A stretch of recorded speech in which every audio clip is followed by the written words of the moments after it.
ഒരു കൃതിയിലെ ശ്ലോകമാണിത്. രാഷ്ട്രീയം, business, profession, marketing, വിദ്യാഭ്യാസം, കുടുംബജീവിതം തുടങ്ങി ജീവിതത്തിന്റെ എല്ലാ മേഖലകളും വിജയപ്രദമാക്കാൻ ആവശ്യമായ തന്ത്രങ്ങളും തത്വങ്ങളും ഉപദേശങ്ങളും അടങ്ങിയതാണ് ചാണക്യസൂത്രം. 2500 വർഷങ്ങൾക്ക് മുമ്പ് ചാണക്യൻ അഥവാ കൗടില്യൻ എന്ന ബ്രാഹ്മണൻ എഴുതിയതാണ് ഈ കൃതി. വെറുതെ ഉപദേശം നൽകുക മാത്രമല്ല ചാണക്യൻ ചെയ്തത്. തന്നെ അപമാനിച്ച മഗധയിലെ നന്ദമഹാരാജാവിനെ സ്വയം ആയുധം കയ്യിലെടുക്കാതെ ബുദ്ധിപരമായ നീക്കത്തിലൂടെ മറ്റുള്ളവരെ കൊണ്ട് ആയുധമെടുപ്പിക്കുകയും ഒടുവിൽ നന്ദമഹാരാജാവിനെ പുറത്താക്കുകയും ചെയ്തു. നാടോടിയായി നടന്ന ചന്ദ്ര എന്ന ബാലനെ മഗധയിലെ രാജാവാക്കി. അവിടം കൊണ്ടും അവസാനിക്കുന്നില്ല ചാണക്യതന്ത്രങ്ങൾ. അലക്സാണ്ടറുടെ പ്രതിനിധിയായിരുന്ന സെലൂക്കസിനെ കയ്യിലെടുക്കുകയും അയാളുടെ കൂടി സഹായത്തോടുകൂടി വലിയൊരു സാമ്രാജ്യം, മൗര്യ സാമ്രാജ്യം കെട്ടിപ്പടുക്കുകയും ചന്ദ്രഗുപ്തനെ ചന്ദ്രഗുപ്ത മൗര്യൻ എന്ന ചക്രവർത്തിയാക്കുകയും ചെയ്തു. ചാണക്യന്റെ ജീവിതത്തിലേക്കും തന്ത്രങ്ങളിലേക്കും ഒരു ഓട്ടപ്രദക്ഷിണം നടത്തുകയാണ് ഞങ്ങൾ. ജീവിതത്തിൽ എല്ലാവർക്കും വിവിധ സന്ദർഭങ്ങളിൽ വിവിധ രീതിയിലുള്ള പ്രതിസന്ധികളെ നേരിടുകയും അവയെ ബുദ്ധിപരമായി നേരിടുകയും തരണം ചെയ്യുകയും വേണം. പ്രതിസന്ധികൾ എത്തുന്നതിനു മുമ്പ് നാം അവയെ മുൻകൂട്ടി കാണുകയും പരിഹാരം കണ്ടെത്തുകയും ചെയ്താൽ നമുക്ക് ജീവിതത്തിൽ എല്ലാ രംഗങ്ങളിലും വിജയിക്കാൻ കഴിയും. അതാണ് ആദ്യം പറഞ്ഞ വരികളുടെ അർത്ഥം. ചാണക്യൻ എങ്ങനെയാണ് പ്രശ്നങ്ങളെ നേരിടുന്നതെന്നും അവയ്ക്ക് ബുദ്ധിപരമായി തന്ത്രപരമായി പരിഹാരം കാണുന്ന രീതിയും അദ്ദേഹത്തിന്റെ ജീവിതത്തിലൂടെ കടന്നുപോകുമ്പോൾ നമുക്ക് മനസ്സിലാക്കാൻ സാധിക്കും. നന്ദവംശത്തിന്റെയും മൗര്യ സാമ്രാജ്യത്തിന്റെയും ലഘുചരിത്രവും ആ ചരിത്രം സൃഷ്ടിക്കുവാൻ ചാണക്യന്റെ അർത്ഥശാസ്ത്രവും ചാണക്യതന്ത്രവും വഹിച്ച പങ്ക് ഞങ്ങൾ അവതരിപ്പിക്കുന്നു. ലോകപ്രശസ്തമായ കോർപ്പറേറ്റീവ് മോട്ടിവേഴ്സ് മെന്റേഴ്സ് ഇന്ന് ഉപയോഗിക്കുന്നതും പഠിപ്പിക്കുന്നതും ചാണക്യസൂത്രത്തിലെ തന്ത്രങ്ങളാണ്. അവയിൽ ചിലത് ഞങ്ങൾ സാന്ദർഭികമായി അവതരിപ്പിക്കുകയാണ്. ചാണക്യൻ എഴുതിയ അർത്ഥശാസ്ത്രം, ചാണക്യസൂത്രം തുടങ്ങിയ കൃതികൾ വളരെയധികം പ്രസിദ്ധിയാർജിച്ചവ ആണെങ്കിലും ചാണക്യനെക്കുറിച്ച് വ്യക്തമായ സൂചനകൾ നൽകുന്ന ചരിത്രരേഖകളൊന്നും ലഭ്യമല്ല. ബുദ്ധജൈന സന്യാസിമാരുടെ കുറിപ്പുകളിൽ നിന്ന് ലഭിച്ചിട്ടുള്ള വിവരങ്ങളാണ് നമുക്ക് മുഖ്യമായും ആശ്രയിക്കാവുന്നത്. അതുകൊണ്ട് തന്നെ ചരിത്രവും അതിലധികം കെട്ടുകഥകളും തിരിച്ചറിയാനാവാത്ത വിധം ഇഴപിരിഞ്ഞു കിടക്കുന്നതാണ് ചാണക്യനെക്കുറിച്ചുള്ള കഥകൾ. ക്രിസ്തുവിനു മുമ്പ് 4-ാം നൂറ്റാണ്ടിലാണ് ചാണക്യൻ ജീവിച്ചിരുന്നത് എന്ന് കരുതപ്പെടുന്നു. ലോകപ്രശസ്തമായ തക്ഷശിലയിലെ വിദ്യാപീഠത്തിൽ ഗുരുവായിരുന്നു ചാണക്യൻ. ഇന്ത്യയിൽ നിന്നും മാത്രമല്ല, വിദേശത്തു നിന്നുപോലും അക്കാലത്ത് പഠനത്തിനു വേണ്ടി വിദ്യാർത്ഥികൾ തക്ഷശിലയിൽ എത്തുമായിരുന്നു. ഒരു ദിവസം ചാണക്യൻ തക്ഷശിലയിലേക്ക് വിദ്യാപീഠത്തിലേക്ക് നടന്നു വരികയായിരുന്നു. വഴിയരികിൽ നിന്നിരുന്ന ഒരു മുൾച്ചെടി അദ്ദേഹത്തിന്റെ ദേഹത്തു തട്ടി. ചെടിയുടെ മുള്ളുകൊണ്ട് അദ്ദേഹത്തിന്റെ ശരീരത്തിൽ പോറലുകളും ചെറിയ വേദനയും ഉണ്ടായി. തന്റെ ശരീരത്തിൽ തട്ടി വേദന ഉണ്ടാക്കിയ മുൾച്ചെടിയെ അദ്ദേഹം വേരോടെ പിഴുതെടുത്തു. എന്നിട്ട് ആ ചെടി ഒരു കല്ലിൽ വച്ച് ചതച്ചരച്ചു. അതിനുശേഷം അഗ്നിക്കിരയാക്കി. അഗ്നിയിൽ മുൾച്ചെടി വെന്ത് ചാരമാകുന്നതുവരെ അദ്ദേഹം കാത്തുനിന്നു. ഈ സമയം അതുവഴി കടന്നുവന്ന ശിഷ്യന്മാർ ചോദിച്ചു, പിഴുതെറിഞ്ഞ മുൾച്ചെടിയെ ചതച്ചരയ്ക്കുകയും പിന്നീട് ചാരമാക്കുകയും ചെയ്തത് എന്തിനു വേണ്ടിയാണ്? നമ്മൾക്ക് ഉപദ്രവമുണ്ടാക്കുന്ന കാര്യങ്ങൾ നാം വേരോടെ പിഴുതുകളയണം. പിഴുതുകളഞ്ഞാലും ചിലപ്പോൾ അതിൽ നിന്നും വീഴുന്ന വിത്തുകളിൽ നിന്ന് അത് മുളച്ചു വരാം.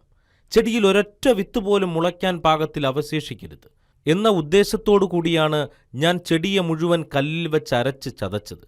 എന്നാൽ നാം എത്രത്തോളം അരച്ചാലും ചിലപ്പോൾ ഏതെങ്കിലും ഒരു വിത്തിന്റെ ഏതെങ്കിലും ഒരു അംശം അനുകൂല കാലാവസ്ഥയിൽ വീണ്ടും മുളച്ചു വരാൻ പാകത്തിൽ ഒളിഞ്ഞു കിടപ്പുണ്ട്. അത്തരത്തിലുള്ള സാഹചര്യങ്ങൾ മുൻകൂട്ടി കാണുകയും പ്രതിരോധ നടപടികൾ എടുക്കുകയും ചെയ്താൽ ഇങ്ങനെ ഉണ്ടാക്കാവുന്ന വിദൂര സാഹചര്യങ്ങൾ പോലും ഒഴിവാക്കാൻ കഴിയും. ഞാൻ അരച്ച ശേഷം വീണ്ടും അതിന് തീയിട്ടത് അതുകൊണ്ടാണ്. തീയിട്ടതിനു ശേഷം അത് ചാമ്പലാകുന്നതുവരെ ഞാൻ കാത്തിരുന്നത് ഞാൻ പോകുമ്പോൾ ചിലപ്പോൾ കാറ്റടിച്ചോ ഇല്ലെങ്കിൽ മറ്റുള്ളവർ വന്ന് തീ അണയ്ക്കുന്നത് മൂലമോ എന്തെങ്കിലും ചെറിയ അംശം വളരാൻ പാകത്തിൽ അവശേഷിക്കാൻ സാധ്യതയുണ്ട്. അങ്ങനെ ഒന്നും ഉണ്ടാകാതിരിക്കാൻ വേണ്ടിയാണ് ഞാൻ ഈ മുൾച്ചെടി കത്തിച്ച് ചാരമാകുന്നതുവരെ കാത്തിരുന്നത്. ശത്രുവിൽ നിന്ന് ഒഴിഞ്ഞുമാറുകയാണ് ഏറ്റവും നല്ല തന്ത്രം. എന്നാൽ ചിലപ്പോൾ നാം ഒഴിഞ്ഞുമാറിയാലും അവൻ നമ്മെ പിന്തുടർന്നുകൊണ്ടിരിക്കും. അങ്ങനെ വരുമ്പോൾ ശത്രുവിനെ നാം നേരിടേണ്ടതായി വരും. ശത്രുവിനെയും പാമ്പിനെയും നോവിച്ചു വിടരുത്. അവ നമ്മെ പിന്നീട് ശക്തിയാർജിച്ചു വന്ന് തിരിച്ചടിക്കും. അത്തരം സാഹചര്യങ്ങൾ ഒഴിവാക്കേണ്ടതുണ്ട്. ശത്രുവിനെയും പാമ്പിനെയും നേരിടുവാനാണ് നാം തീരുമാനിക്കുന്നത് എങ്കിൽ അവയെ പരിപൂർണമായും തകർത്തു കളയണം. കൂമ്പും കുലയും മാത്രമല്ല, അവയുടെ ചെറിയ അംശം പോലും അവശേഷിക്കാതെ തകർത്തു കളയണം. പിന്നീട് നമ്മൾക്കെതിരെ തിരിയുവാൻ പാകത്തിൽ ഒന്നും അവശേഷിപ്പിക്കരുത്. ഇതാണ് ചാണക്യതന്ത്രം. ക്ഷമയും സഹനശക്തിയും ആണ് ഏറ്റവും വലിയ ആയുധം. എന്നാൽ ചിലപ്പോൾ അതുകൊണ്ട് പ്രയോജനമില്ലാതെ വരും. അപ്പോഴാണ് ഈ തന്ത്രം ഉപയോഗിക്കേണ്ടത്. ചാണക്യന്റെ വാക്കുകൾ ചുറ്റും കൂടി നിന്ന് ശിഷ്യന്മാർ വളരെ ശ്രദ്ധയോടെ കേട്ടുകൊണ്ടിരുന്നു. ചാണക്യൻ വേഗത്തിൽ നടന്ന് വിദ്യാപീഠത്തിലെത്തി. അവിടെ അദ്ദേഹത്തെ ഒരു അതിഥി കാത്തുനിൽപ്പുണ്ടായിരുന്നു. മഗധ ഭരിക്കുന്ന നന്ദമഹാരാജാവിന്റെ പ്രധാനമന്ത്രിയായ അമർത്യ അയച്ച പ്രത്യേക ദൂതൻ ആയിരുന്നു അവിടെ കാത്തുനിന്നിരുന്നത്. ചാണക്യനെ ഭക്തിപൂർവ്വം തൊഴുത ശേഷം രാജദൂതൻ പ്രധാനമന്ത്രി നൽകിയ കത്ത് അദ്ദേഹത്തിന് കൈമാറി. മഗധ ഇപ്പോൾ ചില പ്രതിസന്ധികളെ നേരിടുകയാണെന്നും ചാണക്യനെപ്പോലുള്ള മഹാബുദ്ധിമാന്മാരും രാഷ്ട്രതന്ത്രം അറിയാവുന്നവരുമായ ആളുകളുടെ സേവനം രാജ്യം ഇപ്പോൾ ആവശ്യപ്പെടുന്നു. അതിനാൽ അങ്ങ് ഉടൻ തന്നെ രാജസന്നിധിയിലെത്തി രാജാവിന്റെ ഉപദേശക സമിതി തലവൻ എന്ന പദവി ഏറ്റെടുക്കണം എന്ന് അഭ്യർത്ഥിക്കുന്നു. ഇതായിരുന്നു കത്തിന്റെ രത്നചുരുക്കം. കത്ത് വായിച്ച ശേഷം ചാണക്യൻ പല രീതിയിൽ ചിന്തിച്ചു. എന്നിട്ടൊരു മറുപടി തയ്യാറാക്കി. തക്ഷശില വിദ്യാപീഠത്തിൽ അത്യാവശ്യമായി ചില കാര്യങ്ങൾ നടത്താനുണ്ട്. അതിനുശേഷം താൻ എത്തിക്കൊള്ളാം എന്ന സന്ദേശം നൽകി ചാണക്യൻ ദൂതനെ യാത്രയാക്കി. അതിനുശേഷം ചാണക്യൻ പതിവ് പോലെ കുട്ടികളെ പഠിപ്പിക്കുവാൻ ആരംഭിച്ചു. അദ്ദേഹം പറഞ്ഞു, രാജ്യം എന്റെ സേവനം ആവശ്യപ്പെടുന്നു. രാജാവിനെയും രാജ്യത്തെയും സേവിക്കുക എന്നത് ഏതൊരു പൗരന്റെയും കടമയാണ്. ആയതിനാൽ താമസിയാതെ തന്നെ ഞാൻ മഗധയിലേക്ക് യാത്ര തിരിക്കും. പോകുന്നതിനു മുമ്പായി നിങ്ങളെ ഞാൻ പ്രധാനപ്പെട്ട ഒരു പാഠം കൂടി പഠിപ്പിക്കുകയാണ്.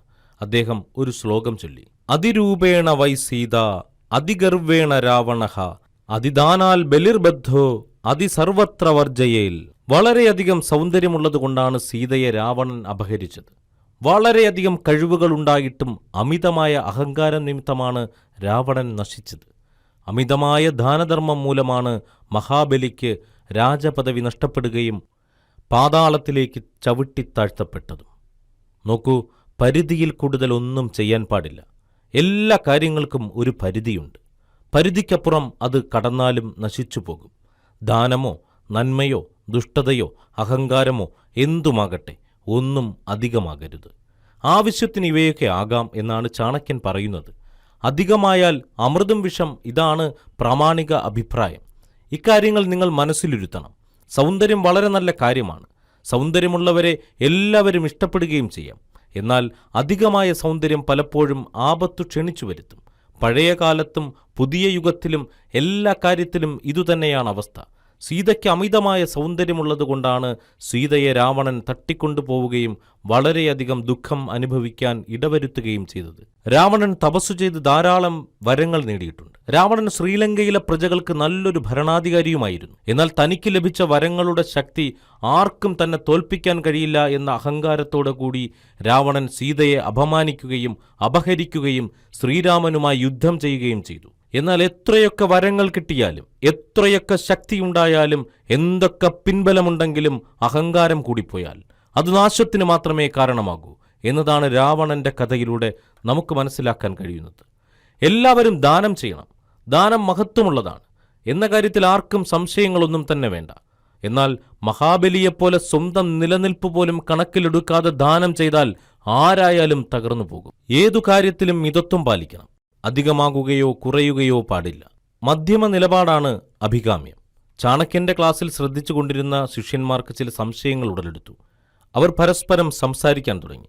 ഇതു ശ്രദ്ധിച്ച ചാണക്യൻ പറഞ്ഞു, ഞാൻ പറഞ്ഞത് നിങ്ങൾക്ക് പൂർണ്ണമായി മനസ്സിലായില്ല എന്ന് തോന്നുന്നു. ധൈര്യമായി നിങ്ങൾക്ക് ചോദ്യങ്ങൾ ചോദിക്കാം. എല്ലാ നന്മകളുടെയും മാതാവാണ് ദാനമെന്ന് അങ്ങ് തന്നെയാണല്ലോ പഠിപ്പിച്ചത്. ദാനം ആപത്തിനെ തടയുമെന്ന് ഞങ്ങളെ പഠിപ്പിച്ചത് അങ്ങു തന്നെയാണ്. ഇപ്പോൾ അങ്ങ് തന്നെ പറയുന്നു മഹാബലിയെപ്പോലെ ദാനം ചെയ്യരുതെന്ന്. ഇതിൽ നിന്നും ഞങ്ങൾക്ക് എന്താണ് മനസ്സിലാക്കേണ്ടത്? ഒരു ശിഷ്യൻ എഴുന്നേറ്റ് നിന്നുകൊണ്ട് ചോദിച്ചു. അതിനു മറുപടിയായി ചാണക്യൻ ഒരു ശ്ലോകം ഉദ്ധരിച്ചു. ആപദർത്ഥേ ധനം രക്ഷേത് ശ്രീമതാം കുത ആപദഃ കഥാചിച്ചിലിത ലക്ഷ്മിഹ സംചിതോപി വിനശ്യതി. ആപത്ത് വരുമ്പോൾ നിങ്ങളെ സംരക്ഷിക്കുന്നതിനു വേണ്ടി ധനം കരുതി വയ്ക്കണം. സമ്പത്തുണ്ടെങ്കിൽ മാത്രമേ ഏതു പ്രശ്നത്തിനും പരിഹാരം എളുപ്പത്തിൽ സാധ്യമാകൂ. നിങ്ങൾക്ക് ദാനം ചെയ്യണം എങ്കിലും പണം കരുതി വയ്ക്കണം. ദാനമായാലും നന്മയായാലും ഒന്നും അധികമാകരുത്. അതേ ഞാൻ ഉദ്ദേശിച്ചുള്ളൂ. എല്ലാ കാര്യങ്ങളിലും ഒരു മിതവ്യയം ശീലിക്കണം. ഇങ്ങനെ കരുതി ജീവിക്കുന്നവർക്ക് മാത്രമേ ജീവിതത്തിൽ വിജയിക്കുവാൻ സാധിക്കുകയുള്ളൂ. ദാനം മഹത്തരം തന്നെയാണ്. എന്നാൽ മഹാബലിയെപ്പോലെ ദാനം ചെയ്യരുത് എന്നർത്ഥം. ദാനത്തിന്റെ വിവിധ വശങ്ങളെക്കുറിച്ച് മഹാബലിയുടെ കഥയിൽ നിന്നും നിങ്ങൾക്ക് എന്താണ് മനസ്സിലായത്? ചാണക്യൻ തന്റെ ശിഷ്യന്മാരോടായി ചോദിച്ചു. മറ്റെല്ലാ കാര്യങ്ങളും പോലെ ദാനം ചെയ്യുമ്പോഴും സൂക്ഷ്മത പാലിക്കണം. സ്വന്തം ഖജനാവിനെക്കുറിച്ച് ബോധമുണ്ടായിരിക്കണം. ചോദിച്ചു വരുന്നവർക്കെല്ലാം നൽകേണ്ടതല്ല ദാനം. അർഹരെ കണ്ടെത്തി സഹായിക്കുന്നതോടൊപ്പം തന്നെ അനർഹരെ ഒഴിവാക്കാനും നാം ശ്രദ്ധിക്കേണ്ടിയിരിക്കുന്നു. പാത്രമറിഞ്ഞു ഭിക്ഷ നൽകുക. ചുവറുണ്ടെങ്കിലേ ചിത്രമെഴുതാൻ കഴിയൂ. അതാണു ശരി.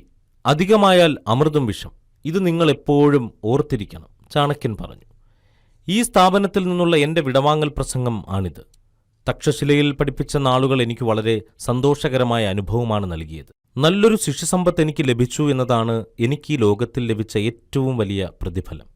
ഈ വിടവാങ്ങൽ സന്ദേശത്തിൽ എനിക്ക് നിങ്ങളോട് പറയാനുള്ളത്, നിങ്ങൾ ഹൃദയം കൊണ്ട് ചിന്തിക്കരുത്, തലച്ചോറ് കൊണ്ട് ചിന്തിക്കണമെന്നാണ്. ഹൃദയം കൊണ്ട് ചിന്തിക്കുന്നവരാണ് ജീവിതത്തിൽ മിക്കപ്പോഴും പരാജയപ്പെടുന്നത്. കാരണം അവരെ നയിക്കുന്നത് സെന്റിമെന്റ്സുകളാണ്. വികാരം വിചാരത്തെയും വിവേകത്തെയും കീഴടക്കിയാൽ അവനു ജയിക്കാൻ കഴിയില്ല. ഓരോ സന്ദർഭത്തിലും മുന്നോട്ട് നീങ്ങുന്നത് വളരെ ശ്രദ്ധയോടുകൂടിയും ചിന്തിച്ചും വേണം. ചതുരംഗപ്പലകയിലെ കരുക്കൾ സമർത്ഥമായി വിന്യസിച്ച് എതിർപക്ഷത്തെ ക്രമത്തിൽ ക്ഷീണിപ്പിച്ച് ലക്ഷ്യത്തിൽ നിന്ന് അണുവിട വ്യതിചലിക്കാതെ മുന്നേറുന്ന നല്ലൊരു കളിക്കാരനെപ്പോലെ ചിന്തിക്കുകയും പ്രവർത്തിക്കുകയും ചെയ്യുന്നവർക്ക് വിജയം സുനിശ്ചിതമാണ്. എല്ലാവർക്കും വിജയാശംസകൾ. ഹൃദയം കൊണ്ട് ചിന്തിക്കരുത് എന്നാണ് ഗുരു ചാണക്യൻ അവരെ ഉപദേശിച്ചതെങ്കിലും നിറകണ്ണുകളോടെയാണ് അവർ ചാണക്യന് യാത്രാമൊഴി നൽകിയത്. മണി ടെക് മീഡിയയിലേക്ക് വേണ്ടി ഈ പ്രോഗ്രാം തയ്യാറാക്കിയത് ടി നസീർ ഖാൻ സാഹിബ്, റിട്ടയർഡ് ജില്ലാ ലേബർ ഓഫീസർ. Mobile number 7905363093. മനസാ ചിന്തിതം കാര്യം വാചാ നൈവ പ്രകാശയേൽ മന്ത്രേണ രക്ഷയേദ്ഗൂഢം കാര്യേ ചാപി നിയോജയേൽ. ഭാവിയിൽ എന്തൊക്കെ കാര്യങ്ങൾ ചെയ്യണം, അതിനുള്ള പദ്ധതികൾ എന്ത് തുടങ്ങിയ കാര്യങ്ങൾ നാം പലപ്പോഴും മറ്റുള്ളവരോട് ചർച്ച ചെയ്യുകയും വെളിപ്പെടുത്തുകയും ചെയ്യാറുണ്ട്. മറ്റുള്ളവരോട് നമ്മുടെ രഹസ്യങ്ങളും പദ്ധതികളും പറയരുതെന്നാണ് ഗുരു ചാണക്യൻ ഈ ശ്ലോകത്തിലൂടെ നമ്മെ ഉപദേശിക്കുന്നത്. ഓരോ പദ്ധതികളും നടപ്പാക്കാൻ ഓരോ സമയമുണ്ട്. ആ സമയമാകുന്നതുവരെ ആ പദ്ധതികളും രഹസ്യങ്ങളും മനസ്സിൽ സൂക്ഷിക്കുകയും കാലാനുസൃതമായി സാഹചര്യങ്ങൾക്കനുസൃതമായി മാറ്റങ്ങൾ വരുത്തി പദ്ധതികൾ നടപ്പിലാക്കണം എന്ന് ചാണക്യൻ നമ്മെ ഉപദേശിക്കുന്നു. എന്ത് കാര്യമാണെങ്കിലും അവ തുടങ്ങുന്നതിനു മുമ്പ് വളരെയധികം പഠനം ആവശ്യമാണ്. ഈ പഠനത്തിനു ശേഷം അനുകൂല സാഹചര്യം വരുമ്പോൾ ആവശ്യമായ മാറ്റങ്ങൾ വരുത്തി ഇവ നടപ്പാക്കണം. ചാണക്യൻ 2500 വർഷങ്ങൾക്ക് മുമ്പ് എഴുതിയ ഈ ശ്ലോകത്തിൽ നിന്നും കോർപ്പറേറ്റ് ട്രെയിനേഴ്സ് ഒരു മോട്ടിവേഷൻ വാചകം വികസിപ്പിച്ചെടുത്തിട്ടുണ്ട്. Don't tell people your plans, show them your results. നിങ്ങളുടെ പദ്ധതികൾ എന്തൊക്കെയാണ് എന്ന് മറ്റുള്ളവരോട് പറയരുത്. എന്നാൽ അതിൽ നിന്നും ലഭിക്കുന്ന റിസൾട്ട് അവരെ അറിയിക്കുകയും അവരെ അമ്പരപ്പിക്കുകയും ചെയ്യാം. തൻ്റെ പദ്ധതികളെക്കുറിച്ച് 10 പേരോട് പറഞ്ഞ് മേനി നടിച്ചില്ലെങ്കിൽ പലർക്കും ഉറക്കം വരികയില്ല. എന്നാൽ രഹസ്യങ്ങൾ മറ്റുള്ളവരോട് പറഞ്ഞു നടക്കുന്നത് ഭാവിയിൽ ഗുരുതരമായ ആപത്തുകൾ വിളിച്ചുവരുത്തും എന്നാണ് ചാണക്യൻ നമ്മെ ഓർമ്മപ്പെടുത്തുന്നത്. മഗധയിലെ രാജകൊട്ടാരത്തിലേക്ക് ചാണക്യന് ക്ഷണം കിട്ടിയിട്ടുണ്ട് എന്ന വാർത്തയറിഞ്ഞ സുഹൃത്തുക്കളും ബന്ധുക്കളും എന്താണ് ഭാവിയിലെ പദ്ധതികൾ എന്ന് ചോദിച്ചപ്പോൾ ചാണക്യൻ ആലോചിച്ചത് താൻ തന്നെ രചിച്ച ഈ ശ്ലോകമായിരുന്നു. പദ്ധതികൾ പറയാനുള്ളതല്ല, നടപ്പാക്കാനുള്ളതാണ്. വീട്ടിലും നാട്ടിലും ചെയ്തു തീർക്കേണ്ട അത്യാവശ്യ കാര്യങ്ങൾ ചെയ്തതിനു ശേഷം ഏതാനും ദിവസങ്ങൾക്കുള്ളിൽ ചാണക്യൻ മഗധയിലേക്ക് യാത്ര തിരിച്ചു. യാത്രാമധ്യേ ക്ഷീണവും വിശപ്പും കൊണ്ട് അവശനായ ചാണക്യൻ അടുത്തു കണ്ട ഒരു ക്ഷേത്രത്തിൽ കയറി. കുറച്ചു സമയം അവിടെ വിശ്രമിച്ചു. ചാണക്യനെ കണ്ട പൂജാരിക്ക് പരദേശിയായ ഒരു ബ്രാഹ്മണനാണ് എന്ന് തോന്നി. അയാൾ നിവേദ്യച്ചോറ് ചാണക്യന് നൽകി. ആർത്തിയോടെ ഭക്ഷിക്കുന്ന ചാണക്യനെ കണ്ട് പൂജാരി പറഞ്ഞു, നാളെ ഇവിടുത്തെ ജന്മിയുടെ വകയായി ഒരു അന്നദാനമുണ്ട്. അദ്ദേഹത്തിൻ്റെ മകൾ ഒരു ആൺകുട്ടിയെ പ്രസവിച്ചതിന്. അതിൻ്റെ സന്തോഷം കൊണ്ടാണ് അന്നദാനം നടത്തുന്നത്. കെങ്കേമൻ സദ്യ എന്നാണ് കേൾക്കുന്നത്. ഇന്നിവിടെ തങ്ങി നാളെ സദ്യ ഉണ്ട് പോകാം. ഇതിനു മറുപടിയായി ചാണക്യൻ ഒരു ശ്ലോകം ചൊല്ലി. ഗൃഹീത്വാ ദക്ഷിണം വിപ്രാഹ ത്യജന്തി യജമാനകം പ്രാപ്തവിദ്യ ഗുരും ശിഷ്യ ഫഗ്ദാരണ്യം മുഖസ്തത. ആവശ്യം ഉത്കൃഷ്ടവും അതിൻ്റെ നിർവഹണം ജീവിതധർമ്മവുമാണ്. ഭിക്ഷയാചിക്കുന്ന ബ്രാഹ്മണൻ ഭിക്ഷ ലഭിച്ചു കഴിഞ്ഞാലുടനെ പോകുന്നു. വിദ്യ അഭ്യസിച്ചു കഴിഞ്ഞാൽ വിദ്യാർത്ഥികൾ ഗുരുകുലം വിട്ടുപോകുന്നു. കാട്ടുതീ പടരുമ്പോൾ ജീവജാലങ്ങൾ കാടുപേക്ഷിച്ച് സുരക്ഷിത സ്ഥാനങ്ങളിൽ അഭയം തേടുന്നു. ഓരോ വ്യക്തിക്കും ഓരോ സാഹചര്യത്തിലും ഓരോ ലക്ഷ്യമുണ്ട്, ഓരോ കർമ്മമുണ്ട്. ആ കർമ്മം കഴിഞ്ഞാലുടൻ അയാൾ അവിടം വിട്ടു പോകണം. ഈ വരികൾ നമ്മെ ഓർമ്മപ്പെടുത്തുന്നത് അതാണ്. ബ്രാഹ്മണന് ഭക്ഷണമോ ഭിക്ഷയോ കിട്ടിക്കഴിഞ്ഞാൽ ഉടൻ സ്ഥലം വിടണം. ഇല്ലെങ്കിൽ അത് മറ്റുള്ളവർക്ക് ബുദ്ധിമുട്ടായിത്തീരും. പണ്ടുകാലത്ത് ഗുരുകുല സമ്പ്രദായം അനുസരിച്ചാണ് വിദ്യാഭ്യാസം ചെയ്യുന്നത്. ഗുരുവിന്റെ വീട്ടിൽ താമസിച്ച് പഠിക്കുന്ന ശിഷ്യന്മാർ അവരുടെ വിദ്യാഭ്യാസം കഴിഞ്ഞാൽ ഉടൻ തന്നെ ഗുരുകുലം വിട്ട് അവരുടെ ജന്മനാട്ടിലേക്ക് പോകേണ്ടതാണ്. ഗുരുഭക്തി കൊണ്ടോ സതീർത്ഥ്യരെ പിരിഞ്ഞുപോകുന്ന പ്രയാസം കൊണ്ടോ ഗുരുകുലത്തിൽ പിന്നീട് തങ്ങാൻ പാടില്ല. കാട്ടുതീ പടരുമ്പോൾ ജീവജാലങ്ങൾ പിറന്നു വളർന്ന കാടുപേക്ഷിച്ച് സുരക്ഷിതമായ സ്ഥലം തേടി പലായനം ചെയ്യുന്നു. ഇതുപോലെയാണ് ബുദ്ധിമാന്മാരായ ആളുകൾ പ്രവർത്തിക്കേണ്ടത്. അവരുടെ കർമ്മം കഴിഞ്ഞാൽ അടുത്ത കർമ്മത്തിലേക്ക് പ്രവേശിക്കണം. വളരെയധികം അർത്ഥവ്യാപ്തിയുള്ള ഒരു ശ്ലോകമാണിത്.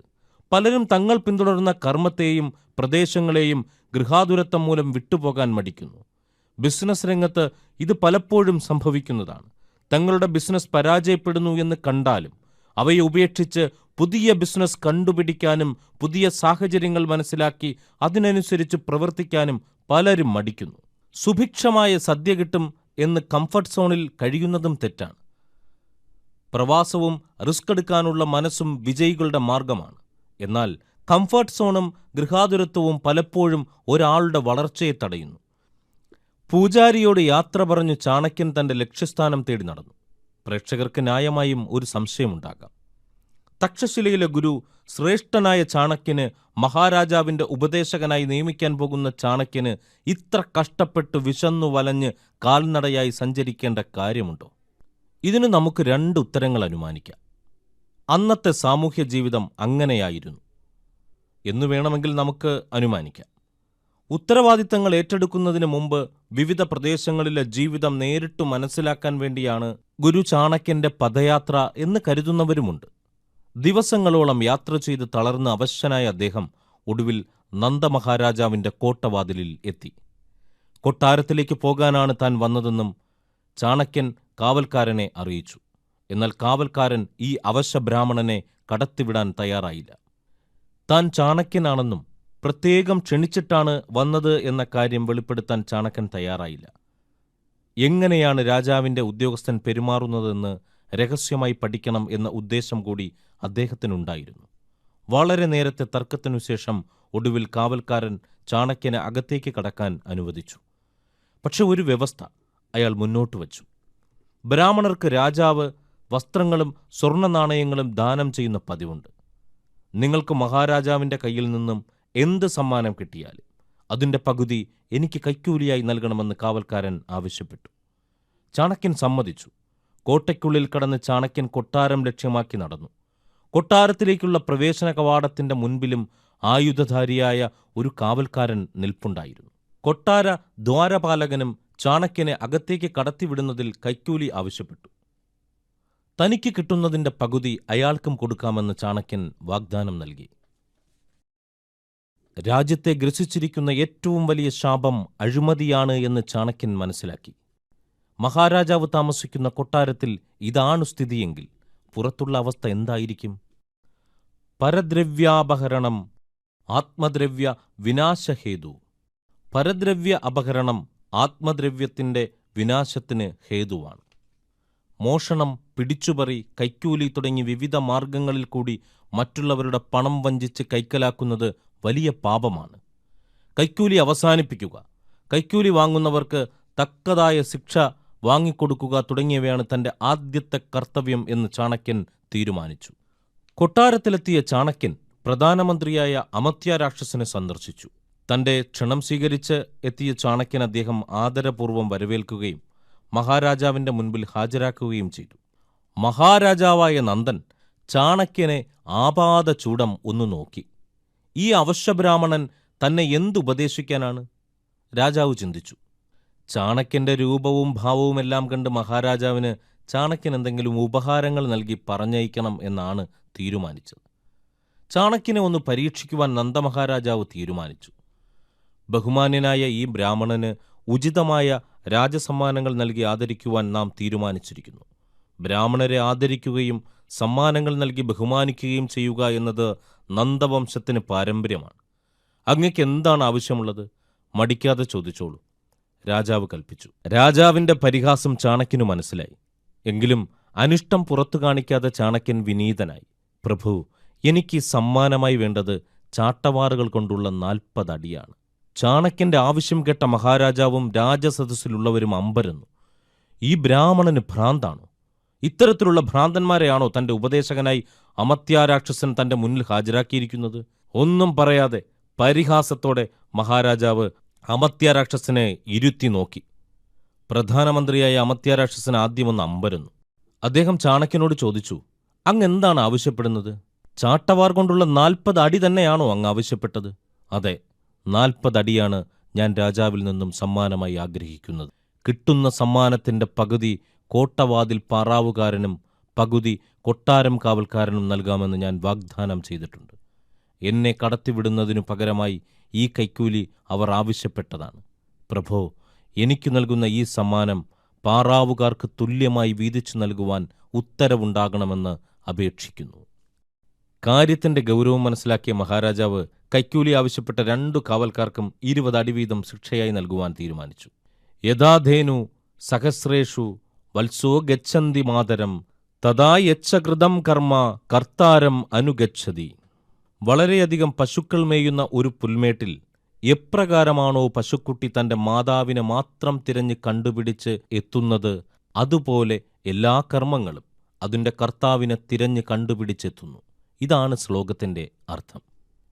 അവിടെയും ഇവിടെയുമായി കൂട്ടം തെറ്റി മേയുന്ന പശുക്കിടാങ്ങൾ സന്ധ്യമയങ്ങും നേരത്ത് എത്രയധികം പശുക്കൾ കൂട്ടമായി നിന്നാലും പശുക്കുട്ടി തന്റെ മാതാവിനെ കൃത്യതയോടെ തിരഞ്ഞു കണ്ടുപിടിച്ച് അരികിലെത്തുന്നു. ഇതുപോലെയാണ് കർമ്മവും. നമ്മൾ ചെയ്യുന്ന കർമ്മത്തിന്റെ പ്രതിഫലം എവിടെ ചെന്നൊളിച്ചാലും നമ്മെ തിരഞ്ഞ് കണ്ടുപിടിച്ച് നമ്മളിലെത്തിച്ചേരും. സ്ഥിരമായി കൈക്കൂലി വാങ്ങിച്ചു കൊണ്ടിരുന്ന കാവൽക്കാരെ ഒരു ദിവസം അവരുടെ കർമ്മം തിരഞ്ഞു കണ്ടുപിടിച്ചു. ഏതു കർമ്മത്തിനും അതിൻ്റേതായ കർമ്മഫലമുണ്ട്. കർമ്മഫലം ഇല്ലാതെ ഒരു കർമ്മവും കടന്നുപോകില്ല. ചിലപ്പോൾ കർമ്മഫലം കിട്ടാൻ താമസിച്ചു എന്ന് വരാം. എന്നാലും കർമ്മത്തിനതിൻ്റെ കർത്താവിനെ തിരഞ്ഞ് കണ്ടുപിടിച്ചേ തീരൂ. നല്ല കർമ്മങ്ങൾ ചെയ്താൽ നല്ലത് പ്രതിഫലമായി ലഭിക്കും. കർമ്മഫലം മോശമാകുന്നത് നമ്മുടെ പ്രവൃത്തിദോഷം കൊണ്ടാണ്. ചാണക്യന്റെ ബുദ്ധിവൈഭവത്തിലും പാണ്ഡിത്യത്തിലും സന്തുഷ്ടനായ മഹാരാജാവ് ചാണക്യനെ രാജഗുരുവായി പ്രഖ്യാപിച്ചു. കൊട്ടാരത്തിലെ കുട്ടികൾക്ക് അനുയോജ്യമായ വിദ്യാഭ്യാസം നൽകുവാൻ ചാണക്യനെ ചുമതലപ്പെടുത്തി. ചാണക്യന്റെ ജനനം മുതൽ മരണം വരെയുള്ള സംഭവ ബഹുലമായ ജീവചരിത്രം ചാണക്യൻ എന്ന പേരിൽ ഡിസി ബുക്സ് പ്രസിദ്ധീകരിച്ചിട്ടുണ്ട്. ടി നസീർ ഖാൻ സാഹിബ് ആണ് വളരെയധികം ഗവേഷണങ്ങൾ നടത്തി ഈ പുസ്തകം തയ്യാറാക്കിയിരിക്കുന്നത്. ഡിസി ബുക്സിന്റെ എല്ലാ ശാഖകളിലും പുസ്തകം ലഭ്യമാണ്. പുസ്തകം ഡിസി ബുക്സിൽ പോയി വാങ്ങാൻ ബുദ്ധിമുട്ടുള്ളവർ ഈ പ്രോഗ്രാമിന്റെ ഡിസ്ക്രിപ്ഷനിൽ നൽകിയിട്ടുള്ള ലിങ്ക് ഉപയോഗിച്ച് ഓൺലൈൻ ആയി വാങ്ങാവുന്നതാണ്. സുഖസ്യ മൂലം ധർമ്മഃ. സുഖത്തിന് മൂലകാരണം ധർമ്മമാണ്. ധർമ്മത്തിനെ മുറുകെ പിടിച്ചാൽ സുഖമുണ്ടാകുന്നു എന്നു സാരം. ധർമ്മസ്യ മൂലമർത്ഥം. ധർമ്മം നിലനിർത്തുകയും പരിപാലിക്കുകയും ചെയ്യണമെങ്കിൽ സമ്പത്ത് അത്യാവശ്യമാണ്. രാജാവിന് സമ്പത്തും സമ്പത്തില്ലെങ്കിൽ പ്രജകൾ അരക്ഷിതാവസ്ഥയിൽ ആകുകയും ചെയ്യും. ധർമ്മം പരിപാലിക്കാൻ കഴിയാതെ വരികയും ചെയ്യും. അർത്ഥസ്യ മൂലം രാജ്യം. ധനമുണ്ടാകണമെങ്കിൽ അധികാരം ആവശ്യമാണ്. ധനത്തിന് മൂലകാരണം രാജ്യമാണ്. രാജ്യവും അധികാരവും സംരക്ഷിച്ചു നിർത്തണമെങ്കിൽ ധനം അത്യാവശ്യമാണ്. രാജ്യമൂലമിന്ദ്രിയ ജയ. പഞ്ചേന്ദ്രിയങ്ങളെ നിയന്ത്രിച്ചു നിർത്തുന്ന ഭരണാധികാരിക്കു മാത്രമേ രാജ്യത്തിനെയും ജനങ്ങളെയും സംരക്ഷിച്ചു നിലനിർത്താൻ കഴിയൂ. ഇന്ദ്രിയജയസ്യ മൂലം വിനയഃ. ഇന്ദ്രിയജയത്തിന്റെ മൂലകാരണം വിനയമാണ്. ഇന്ദ്രിയജയം എങ്ങനെ സാധിക്കാം? ഇന്ദ്രിയജയത്തിന് പ്രധാനമായി വേണ്ടത് സൗമ്യശീലവും വിനയവുമാണ്. മനുഷ്യരെല്ലാം ആഗ്രഹിക്കുന്നത് സുഖമായി ജീവിക്കാനാണ്. ദുഃഖത്തെ അകറ്റി സുഖമായി ജീവിക്കണമെങ്കിൽ നാം ധർമ്മത്തെ പരിപാലിക്കണം.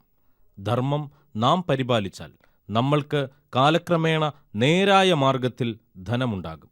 രാജ്യം ഭരിക്കുന്നവർക്ക് ധനം ആവശ്യമാണ്.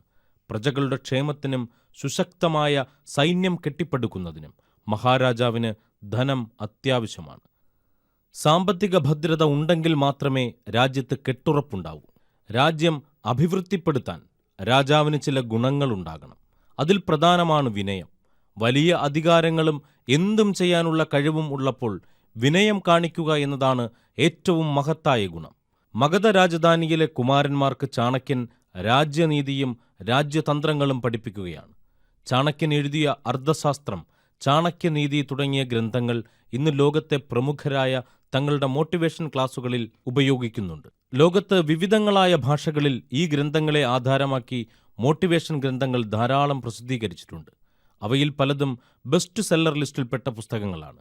എന്നാൽ മലയാളത്തിൽ ചാണക്യന്റെ ആശയങ്ങളെ ഉൾക്കൊള്ളിച്ചുകൊണ്ടുള്ള മോട്ടിവേഷൻ ഗ്രന്ഥങ്ങൾ ഒന്നും തന്നെയില്ല. ചാണക്യൻ എഴുതിയ ഗ്രന്ഥങ്ങളെ ആസ്പദമാക്കി വിജയിക്കാൻ ചാണക്യം എന്ന പേരിൽ ഒരു മോട്ടിവേഷൻ പുസ്തകം തയ്യാറാക്കി വരികയാണ്. അതിൽ നിന്നുള്ള ചില ഭാഗങ്ങളാണ് ഞങ്ങൾ ഈ വീഡിയോ പരമ്പരയിലൂടെ അവതരിപ്പിക്കുന്നത്. ചാണക്യൻ തന്റെ ശിഷ്യന്മാർക്ക് പുരാണങ്ങളിൽ നിന്നുള്ള കഥകളും കവിതകളും ഉദാഹരണമായി ചൂണ്ടിക്കാട്ടി പഠിപ്പിച്ചു. ശിഷ്യന്മാർ അത് വളരെ ആകാംക്ഷയോടെ കേട്ടിരിക്കും. ഒരു ദിവസം ചാണക്യൻ കുമാരന്മാർക്ക് ചൊല്ലിക്കൊടുത്ത ശ്ലോകം ഇതായിരുന്നു: ബുദ്ധിർ യസ്യ ബലം തസ്യ നിർബുദ്ധേസ്തു കുതോ ബലം വനേ സിംഹോ മതോന്മത്തഃ ശശകേന നിപാതിത. ലോകത്തെ ഏറ്റവും വലിയ ശക്തിയേറിയ ആയുധം ബുദ്ധിശക്തിയാണ്. ബുദ്ധിശക്തിയെ വെല്ലുവാൻ സ്വന്തം ശരീരത്തിനു പോലും ബലമില്ല. വെറും നിസ്സാരനായ ഒരു മുയൽ കാട്ടിലെ രാജാവായ സിംഹത്തെ പരാജയപ്പെടുത്തിയ കഥ നിങ്ങൾ കേട്ടിട്ടുണ്ടോ? ഇല്ല, ഞങ്ങൾ കേട്ടിട്ടില്ല, ശിഷ്യന്മാർ ഒന്നടങ്കം പറഞ്ഞു. പഞ്ചതന്ത്രത്തിൽ നിന്നുള്ള ആ കഥ ചാണക്യൻ കുമാരന്മാർക്ക് പറഞ്ഞുകൊടുത്തു. യാതൊരു നിയന്ത്രണങ്ങളുമില്ലാതെ മൃഗങ്ങളെ കൊന്നൊടുക്കുന്ന സിംഹരാജാവിന്റെ ക്രൂരതയ്ക്കെതിരെ ഒരു ദിവസം മൃഗങ്ങൾ സംഘടിച്ചു. സിംഹത്തെ കൊല്ലാൻ തങ്ങൾ കഴിയില്ല, അതുകൊണ്ട് കാട്ടിൽ ഒരു നിയന്ത്രണം വേണം എന്നവർ തീരുമാനിച്ചു. എല്ലാവരും കൂടി സിംഹത്തെ സമീപിച്ചു. അങ്ങ് എന്തിനാണ് ഇത്രയധികം മൃഗങ്ങളെ കൊല്ലുന്നത്? അങ്ങയ്ക്കൊരു ദിവസത്തേക്കൊരു മൃഗത്തെ കിട്ടിയാൽ മതിയല്ലോ. ഞങ്ങളുമായി ഒരു ഉടമ്പടി ചെയ്താൽ കൊള്ളാം. ഇന്നു മുതൽ അങ്ങ് ഇവിടെ തന്നെ ഇരുന്നാൽ മതി. അങ്ങയ്ക്ക് തിന്നാൻ പതിവായി ജാതിമുറയനുസരിച്ച് ഓരോ മൃഗം ഇവിടെ വന്ന് നിന്നുകൊള്ളും. അങ്ങനെയാകുമ്പോൾ അങ്ങയ്ക്ക് ഇര തേടി ബുദ്ധിമുട്ടണ്ട.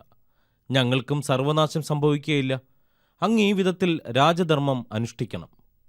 കേട്ടിട്ടില്ലേ, ബലമനുസരിച്ച് പതുക്കെ പതുക്കെ രാജ്യം അനുഭവിക്കാൻ അഭിവൃദ്ധിപ്പെടും. പ്രജകൾക്ക് ക്ഷേമം ചെയ്യുന്ന രാജാവിനെ ക്ഷേമമുണ്ടാകൂ. പ്രജകൾ നശിച്ചാൽ രാജാവും നശിച്ചു പോകുമെന്നതിൽ സംശയമില്ലല്ലോ. നിങ്ങൾ പറഞ്ഞതു ശരിയാണ്, ഞാൻ സമ്മതിച്ചിരിക്കുന്നു. ഞാൻ ഇവിടെ തന്നെ ഇരിക്കാം. എന്നാൽ ദിവസവും ഓരോ മൃഗം ഇവിടെ വന്നില്ലെങ്കിലുണ്ടല്ലോ, ഞാൻ നിങ്ങളെ എല്ലാവരെയും കൊന്നുകളയും. പറഞ്ഞേക്കാം. മൃഗങ്ങൾ അങ്ങനെയാകാമെന്ന് സത്യം ചെയ്ത് സമാധാനപൂർവ്വം തിരിച്ചു പോന്നു. കാട്ടിൽ പേടി കൂടാതെ നടന്നു തുടങ്ങി. പതിവായി ഓരോ മൃഗം സിംഹത്തിന്റെ അടുത്തേക്ക് പോകും. ഒരു ദിവസം മുറ അനുസരിച്ച് മുയലിന്റെ ഊഴം വന്നു. അവന് പോകാൻ തീരെ മനസ്സുണ്ടായിരുന്നില്ല. എന്നാലും എല്ലാ മൃഗങ്ങളും കൂടി നിർബന്ധിച്ചപ്പോൾ പുറപ്പെട്ട് പതുക്കെ പതുക്കെ പോയി. അവൻ സിംഹത്തിന്റെ അടുത്തെത്തിയപ്പോഴേക്കും സന്ധ്യയാകാറായി. സിംഹമാകട്ടെ ആഹാരം വൈകിയതിനാൽ വിശന്നു പൊരിഞ്ഞ് ശുണ്ടിയെടുത്തിരിപ്പാണ്. അവൻ ആലോചിച്ചു, എല്ലാ ജീവികളെയും കൊന്ന് കാട് ശൂന്യമാക്കണം എന്നു തന്നെയാണ് തോന്നുന്നത്. മൃഗങ്ങൾ സത്യം ലംഘിച്ചിരിക്കുന്നു. ഇനി എനിക്കും സത്യം തെറ്റിക്കാം. ഇങ്ങനെ വിചാരിച്ചു കൊണ്ടിരിക്കുമ്പോൾ മുയൽ പതുക്കെ പതുക്കെ ചെന്ന് നമസ്കരിച്ച് മുമ്പിൽ നിന്നു.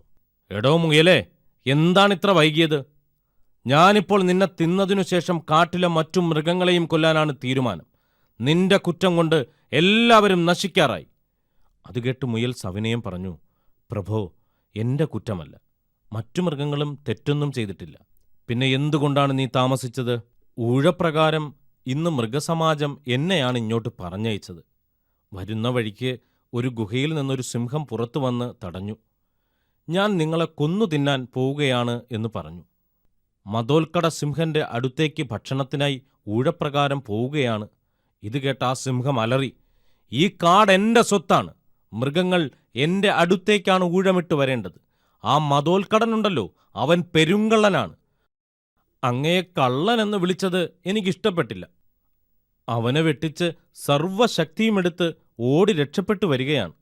നേരം വൈകാൻ കാരണമിതാണ്. അത് കേട്ട് മതോൽക്കടൻ ചുണ്ടിയെടുത്ത് പറഞ്ഞു, നീ വേഗം ആ കള്ളസിംഹത്തെ എനിക്ക് കാണിച്ചുതാ. അവനെ കൊന്നിട്ടേ എനിക്കിനി സ്വസ്ഥതയുള്ളൂ. മുയൽ പറഞ്ഞു, പ്രഭോ, ശരിയാണ്. രാജാക്കന്മാർ അപമാനിതരാകുമ്പോൾ രാജ്യത്തിനു വേണ്ടി പടവെട്ടാറുണ്ട്. എന്നാൽ ഈ സിംഹം കോട്ട പോലെയുള്ള ഒരു ഗുഹയ്ക്കുള്ളിലാണ് താമസം. കോട്ടയിൽ നിന്ന് പുറത്തു വന്നിട്ടാണ് എന്നെ തടഞ്ഞു നിർത്തിയത്. കോട്ടയുടെ ഉള്ളിലിരിക്കുന്ന ശത്രുവിനെ തോൽപ്പിക്കാൻ പ്രയാസമാണ്. 1000 ആനകളും 1,00,000 കുതിരകളുമുള്ള സേനയേക്കാൾ ബലം കോട്ടയ്ക്കാണ്. പണ്ട് ഇന്ദ്രൻ ഹിരണ്യകശുപിനെ ഭയപ്പെട്ട് വിശ്വകർമാവിന്റെ പ്രഭാവത്താൽ ഒരു കോട്ട നിർമ്മിക്കുകയുണ്ടായിട്ടുണ്ട്. കോട്ടയില്ലാത്ത രാജാവ് വിഷപ്പല്ലില്ലാത്ത പാമ്പിനെയും മതമില്ലാത്ത ആനയെയും പോലെയാണ്. ആർക്കു വേണമെങ്കിലും കീഴടക്കാം. ഇതുകേട്ട് സിംഹം പറഞ്ഞു, ചങ്ങാതി, കോട്ടയ്ക്കുള്ളിലാണ് ഇരിക്കുന്നതെങ്കിലും ആ കള്ളനെ എനിക്ക് കാണിച്ചതാ. ഞാൻ അവനെ കൊന്നുകളയും. ശത്രുവിനെയും രോഗത്തെയും ഉണ്ടായാൽ ഉടൻ തന്നെ നശിപ്പിക്കണം. വളർന്നു വരാൻ അനുവദിച്ചാൽ അവർ നമ്മെ നശിപ്പിക്കും. മുയൽ പറഞ്ഞു, ശരിയാണ്, എന്നാൽ അവൻ വളരെ ശക്തനാണ്. അവന്റെ മിടുക്കറിയാതെ അങ്ങ് പോകരുത്. സ്വന്തം ബലവും അന്യന്റെ ബലവും മനസ്സിലാക്കാതെ ശത്രുവിനെ നേരിടുന്നവൻ തീയിൽ ചെന്നു ചാടുന്ന ഈയാമ്പാറ്റയുടെ സ്ഥിതിയുണ്ടാകും. സിംഹത്തിന് ഈ ഉപദേശം പിടിച്ചില്ല. നീ യാതൊമിതും പറയാതെ എനിക്ക് ആ സിംഹത്തെ കാണിച്ചുതാ.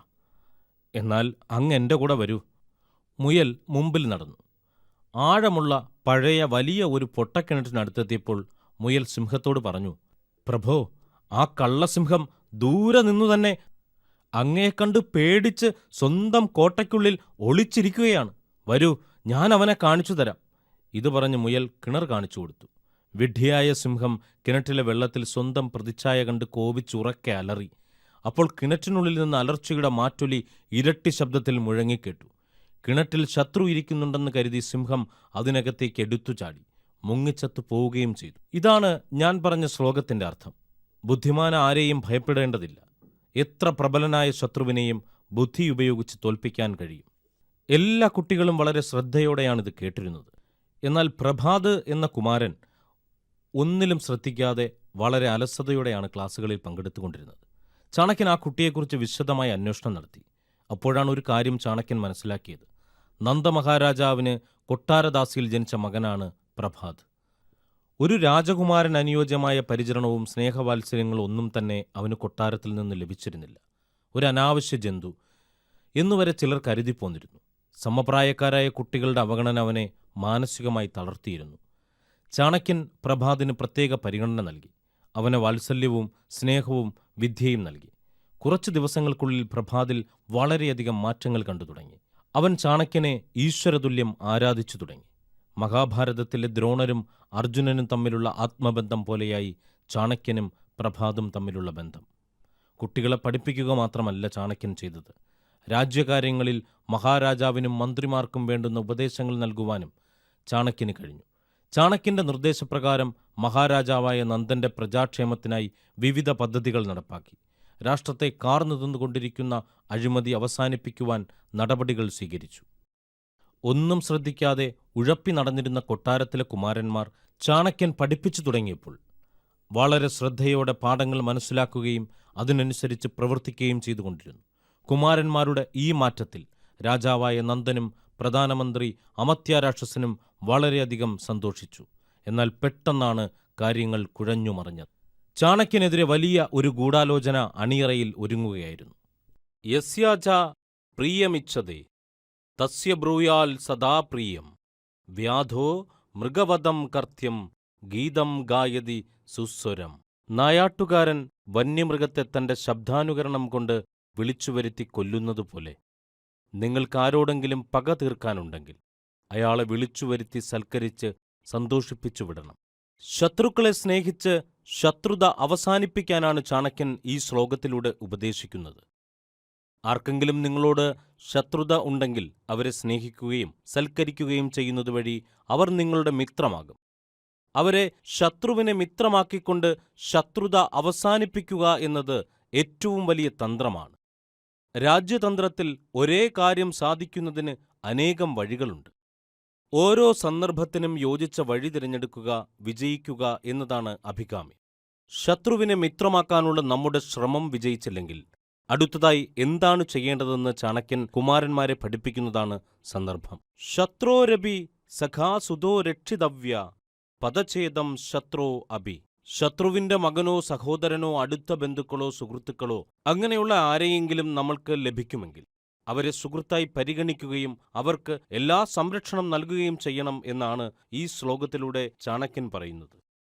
ഇതുകൊണ്ട് രണ്ടു രീതിയിലുള്ള പ്രയോജനമുണ്ട്. ഒന്നുകിൽ ഈ അടുത്ത ബന്ധുവഴി ശത്രുവുമായി സൗഹൃദം സ്ഥാപിക്കാനും അതുവഴി ശത്രുത അവസാനിപ്പിക്കാനും കഴിയും. ഈ അടുത്ത ബന്ധുവഴി നടത്തുന്ന അനുരഞ്ജന ചർച്ചയിലൂടെ ശത്രുത അവസാനിപ്പിക്കുവാൻ കഴിഞ്ഞില്ലെങ്കിൽ ഇയാളെ ഉപയോഗിച്ച് ശത്രുവിന്റെ രഹസ്യങ്ങൾ ചോർത്താനും അതുവഴി ശത്രുവിനെ എളുപ്പത്തിൽ പരാജയപ്പെടുത്തുവാനും കഴിയുമെന്നാണ് ചാണക്യൻ പറയുന്നത്. ശത്രും ചിതേ പരിഹരേത്. ആദ്യം പറഞ്ഞ രണ്ടു തന്ത്രങ്ങളും പരാജയപ്പെടുമ്പോൾ ഉപയോഗിക്കേണ്ട മൂന്നാമത്തെ തന്ത്രത്തെക്കുറിച്ചാണ് ചാണക്യൻ ഈ ശ്ലോകത്തിലൂടെ വ്യക്തമാക്കുന്നത്. ശത്രുവിനെ മിത്രമാക്കി ശത്രുത അവസാനിപ്പിക്കാനുള്ള ചർച്ചകളും പരിശ്രമങ്ങളും എല്ലാം പരാജയപ്പെടുമ്പോൾ ഉടൻ തന്നെ ശത്രുവിനെ ആക്രമിക്കരുത്. ശത്രു ഏതെങ്കിലും രീതിയിൽ ക്ഷീണിക്കുന്നതുവരെ കാത്തിരിക്കണം. ശത്രു ദുർബലനായി എന്നു മനസ്സിലാക്കിയാൽ ഉടൻ തന്നെ അവനെ ആക്രമിക്കണം. കുടം ഉപയോഗിച്ച് കല്ലുകൾ തല്ലിപ്പൊട്ടിക്കുന്നതുപോലെ ശത്രുവിനെ എല്ലാ ശക്തിയും ഉപയോഗിച്ച് പ്രഹരിച്ച് കീഴ്പ്പെടുത്തണം. ചാണക്യന്റെ പല ആശയങ്ങളും പരസ്പര വിരുദ്ധമാണ്. എന്നാൽ അവ ശ്രദ്ധിച്ചു മനസ്സിലാക്കുകയാണെങ്കിൽ അതിന്റെ അന്തരാർത്ഥം നമുക്ക് മനസ്സിലാകും. എല്ലാ സന്ദർഭങ്ങളിലും ഓരോ രീതിയിലുള്ള അടവ് നയങ്ങൾ അല്ല പ്രയോഗിക്കേണ്ടത് എന്നാണ് ചാണക്യൻ നമ്മെ പഠിപ്പിക്കുന്നത്. ആളും സാഹചര്യങ്ങളും മനസ്സിലാക്കി തന്ത്രങ്ങൾ രൂപപ്പെടുത്തണം. ഇല്ലെങ്കിൽ നാം പ്രയോഗിച്ച തന്ത്രങ്ങൾ നമ്മൾക്ക് തിരിച്ചടിക്കും. ചക്കിനു വെച്ചത് കൊക്കിന് കൊണ്ടു എന്ന് പറയാറുള്ളത് ഇത്തരത്തിൽ തിരിച്ചടി നേരിടുമ്പോഴാണ്. വിധിവൈവിധ്യം എന്നേ ഇതിനെ പറയാൻ കഴിയൂ. ചാണക്യൻ രാഷ്ട്രതന്ത്രത്തെക്കുറിച്ചും ശത്രുസംഹാരത്തെക്കുറിച്ചും കൊട്ടാരത്തിലെ കുമാരന്മാർക്ക് ക്ലാസുകൾ എടുക്കുമ്പോൾ ചാണക്യന് ദിനംപ്രതി ശത്രുക്കൾ വർദ്ധിച്ചുകൊണ്ടേയിരുന്നു. അഴിമതിയും സ്വജനപക്ഷപാതവും അവസാനിപ്പിക്കുവാൻ ചാണക്യൻ നൽകിയ ചില ഉപദേശങ്ങൾ മഹാരാജാവും പ്രധാനമന്ത്രി അമർത്യാരാക്ഷസനും നടപ്പാക്കി തുടങ്ങി. ഇതിൽ ചില മന്ത്രിമാർക്കും ഉന്നത ഉദ്യോഗസ്ഥർക്കും അതൃപ്തിയുണ്ടായിരുന്നു. വർഷങ്ങളായി തങ്ങൾ അനുഭവിച്ചു വന്നിരുന്ന സൗകര്യങ്ങളും സാമ്പത്തിക നേട്ടങ്ങളും ഒരു ദിവസം അവസാനിക്കുമ്പോൾ ഉണ്ടാകുന്ന രോഷം വളരെ വലുതായിരുന്നു. അവർ സംഘടിച്ചു. ചാണക്യനെ എങ്ങനെയെങ്കിലും കൊട്ടാരത്തിൽ നിന്ന് പുറത്താക്കാൻ അവർ തീരുമാനിച്ചു. അതിനായി അവർ ചില പദ്ധതികളും ആസൂത്രണം ചെയ്തു. ഈ ഗൂഢാലോചനക്കാർ ചാണക്യനെതിരെ പല കള്ളക്കഥകളും രാജാവിനെ പറഞ്ഞു കേൾപ്പിച്ചു. കൊട്ടാരത്തിലെ രാജ്ഞിമാരെയും തെറ്റിദ്ധരിപ്പിക്കുവാൻ ഗൂഢാലോചനക്കാർക്ക് കഴിഞ്ഞു. പ്രഭാതിനോടുള്ള ചാണക്യന്റെ അമിതമായ വാത്സല്യമാണ് അവരതിനുപയോഗിച്ചത്. ചാണക്യൻ മറ്റാർക്കും നൽകാത്ത വിദ്യകൾ, ചില രഹസ്യവിദ്യകൾ പ്രഭാതിനെ മാത്രം പഠിപ്പിക്കുന്നതിനെക്കുറിച്ചും മറ്റുള്ള കുമാരന്മാരെക്കാൾ ഏറ്റവും മിടുക്കനായി പ്രഭാത് മാറുമെന്നും ഒടുവിൽ മറ്റുള്ള രാജാക്കന്മാരെ അധികാരത്തിൽ നിന്ന് പുറത്താക്കുകയോ വധിക്കുകയോ ചെയ്യും. അവസാനം പ്രഭാത് മഗധയിലെ രാജാവാകും. ഇതാണ് ഗൂഢാലോചനക്കാർ രാജ്ഞിമാരെ പറഞ്ഞ് വിശ്വസിപ്പിച്ചിരുന്നത്. രാജ്ഞിമാർ സംഘടിച്ചു. മഹാരാജാവിനോട് പരാതികൾ പറഞ്ഞു. മഹാരാജാവിനെ ഇവർ സമ്മർദ്ദത്തിലാക്കി. പ്രധാനമന്ത്രിയായ അമർത്യാരാക്ഷസനുമായി മഹാരാജാവ് നന്ദൻ ഇതിനെക്കുറിച്ച് ചർച്ച നടത്തി. എന്നാൽ ഇതൊന്നും വിശ്വസിക്കാൻ അമർത്യാരാക്ഷസൻ തയ്യാറായില്ല. ഇതെല്ലാം ആരോ സൃഷ്ടിച്ച നുണകളാണ് എന്ന് അമർത്യാരാക്ഷസൻ മഹാരാജാവിനോട് പറഞ്ഞു. രാജാവാകെ ധർമ്മസങ്കടത്തിലായി. ഇക്കാര്യങ്ങൾ ചാണക്യനോട് തന്നെ നേരിട്ട് ചർച്ച ചെയ്യുന്നതാണ് ഉചിതം എന്ന് അമർത്യാരാക്ഷസൻ രാജാവിനെ ഉപദേശിച്ചു. അതിൻ പ്രകാരം ചാണക്യനെ രാജസദസ്സിനു മുമ്പിൽ ഹാജരാക്കി. ചാണക്യന്റെ ഉദ്ദേശശുദ്ധി മനസ്സിലാക്കിയ മഹാരാജാവ് ചാണക്യനെ പോകാൻ അനുവദിച്ചു. എന്നാൽ ഗൂഢാലോചനക്കാർ വെറുതെയിരുന്നില്ല. അവർ പല പദ്ധതികളും തയ്യാറാക്കി. മഹാരാജാവ് പതിവ് പോലെ എല്ലാ ആഴ്ചയിലും നടത്തുന്ന ദർബാർ വിളിച്ചുകൂട്ടി. മന്ത്രിമാരും ഉയർന്ന ഉദ്യോഗസ്ഥരും ഉപദേശക സമിതി അംഗങ്ങളുമാണ് ദർബാറിൽ പങ്കെടുക്കുന്നത്. അന്നത്തെ പ്രധാന അജണ്ട കൗമുദി ഉത്സവത്തെക്കുറിച്ചാണ്. ശകവർഷം അനുസരിച്ചാണ് അക്കാലത്ത് ദിവസങ്ങളും മാസങ്ങളും കണക്കുകൂട്ടിയിരുന്നത്. എല്ലാ വർഷവും കാർത്തിക മാസത്തിലെ പൗർണമി മുതൽ മാർഗശീർഷമാസത്തിലെ പൗർണമി വരെയുള്ള ഒരു മാസം നീണ്ടുനിൽക്കുന്ന ഒരു മഹോത്സവമാണ് കൗമുദി ഉത്സവം. വിദേശത്തു നിന്നുപോലും കച്ചവട സംഘങ്ങൾ ഉത്സവത്തിൽ പങ്കെടുക്കുവാൻ എത്തുമായിരുന്നു. വ്യാപാരം, സാഹിത്യ ചർച്ചകൾ, വിനോദ പരിപാടികൾ തുടങ്ങി വിവിധ രീതികളിലുള്ള ആഘോഷങ്ങൾ കൗമുദി ഉത്സവത്തിന്റെ ഭാഗമായി നടക്കാറുണ്ട്. കൂട്ടത്തിൽ ചൂതാട്ടവുമുണ്ട്. ഈ ചൂതാട്ടക്കാരിൽ നിന്നും വിദേശ വ്യാപാര സംഘങ്ങളിൽ നിന്നും വലിയൊരു തുക ഉയർന്ന ഉദ്യോഗസ്ഥരും മന്ത്രിസഭയിലെ ചിലരും കൈപ്പറ്റുന്നുണ്ടായിരുന്നു. എന്നാൽ ഈ ഉത്സവത്തിന്റെ ചിലവ് മുഴുവൻ ഖജനാവിലെ പണം ദൂർത്തടിച്ച് ആയിരുന്നു. പലരും കമ്മീഷൻ പറ്റുന്നും ഉണ്ടായിരുന്നു. ദർബാറിൽ കൗമുദി ഉത്സവത്തിന്റെ നടത്തിപ്പിനെക്കുറിച്ച് ചർച്ച ആരംഭിച്ചു. എല്ലാ വർഷത്തെക്കാളും ഗംഭീരമായി ഈ വർഷം ഉത്സവം കൊണ്ടാടണമെന്നും അതു മഹാരാജാവിന്റെ പ്രശസ്തി അയൽ രാജ്യങ്ങളിലും വ്യാപിക്കുവാൻ കാരണമാകുമെന്നും ചില മന്ത്രിമാർ അഭിപ്രായപ്പെട്ടു. ചാണക്യന്റെ ഊഴം വന്നു. രാജ്യത്തെ ധനസ്ഥിതി വളരെ മോശമാണെന്നും അതിനാൽ ഖജനാവിൽ നിന്നും പണം മുടക്കാതെ കൗമുദി ഉത്സവം ഗംഭീരമാക്കാൻ ബദൽ മാർഗങ്ങൾ നേടണമെന്നും ചാണക്യൻ അഭിപ്രായപ്പെട്ടു. അന്നഹീനോ ദഹേദ് രാഷ്ട്രം മന്ത്രഹീനച്ച ഋതുജ യജമാനം ദാനഹീനോ നാസ്തി യജ്ഞസമോരിപു. രാജ്യത്തിന്റെ മുഴുവൻ വരുമാനവും ഉപയോഗിച്ച് ആഘോഷമോ യാഗമോ നടത്തരുത്. അത് തികച്ചും വിഡ്ഢിത്തമാണ്, നീതീകരിക്കാൻ കഴിയാത്തതുമാണ്. പ്രജകളോട് വേണ്ട സ്നേഹമോ പ്രതിപത്തിയോ ഇല്ലാത്തവരാണ് ഇത്തരം പ്രവൃത്തികൾ ചെയ്യുന്നത്. രാജ്യത്തിന്റെ സമ്പത്ത് ദൂർത്തടിച്ച ആർഭാടവും ആഘോഷവും നടത്തുന്നത് ശരിയായ രാജധർമ്മം അല്ല. സ്വന്തം പ്രൗഢിയും പേരും നിലനിർത്തുന്നതിനു വേണ്ടി ഖജനാവ് കാലിയാക്കിയാൽ പിന്നീട് ദുഃഖിക്കേണ്ടി വരും.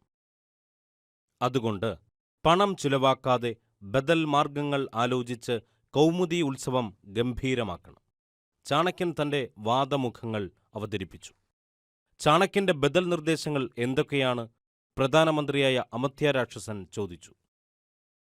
ഉത്സവത്തിന് ബിസിനസ് നടത്തുന്നതിനു വേണ്ടി വിദേശങ്ങളിൽ നിന്നും വരുന്ന കച്ചവടക്കാരിൽ നിന്നും നികുതി ഈടാക്കണം. അതോടൊപ്പം തന്നെ മഗധയിലെ വലിയ കച്ചവടക്കാരിൽ നിന്നും നികുതി ഈടാക്കാം. ചൂതുകളി നടത്തുന്നതിന് അനുവാദം നൽകുന്നതിനു വേണ്ടി വലിയൊരു തുക മുൻകൂർ നികുതി ഇനത്തിൽ അഡ്വാൻസായി വാങ്ങിക്കാം.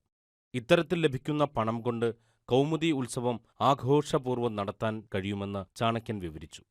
ഇവരിൽ നിന്നെല്ലാം കോഴപ്പണം വാങ്ങിയിരുന്ന മന്ത്രിമാർ ശക്തമായി ഈ നിർദ്ദേശത്തെ എതിർത്തു. വിദേശങ്ങളിൽ നിന്നും സ്വദേശങ്ങളിൽ നിന്നും വരുന്ന കച്ചവടക്കാരിൽ നിന്നും നികുതി ഉണ്ടാക്കിയാൽ മഹാരാജാവിന് വലിയ പേരുദോഷമുണ്ടാകുമെന്നും അദ്ദേഹത്തിന്റെ ഇമേജിന് വലിയ കോട്ടം തട്ടും എന്നും അവർ വാദിച്ചു.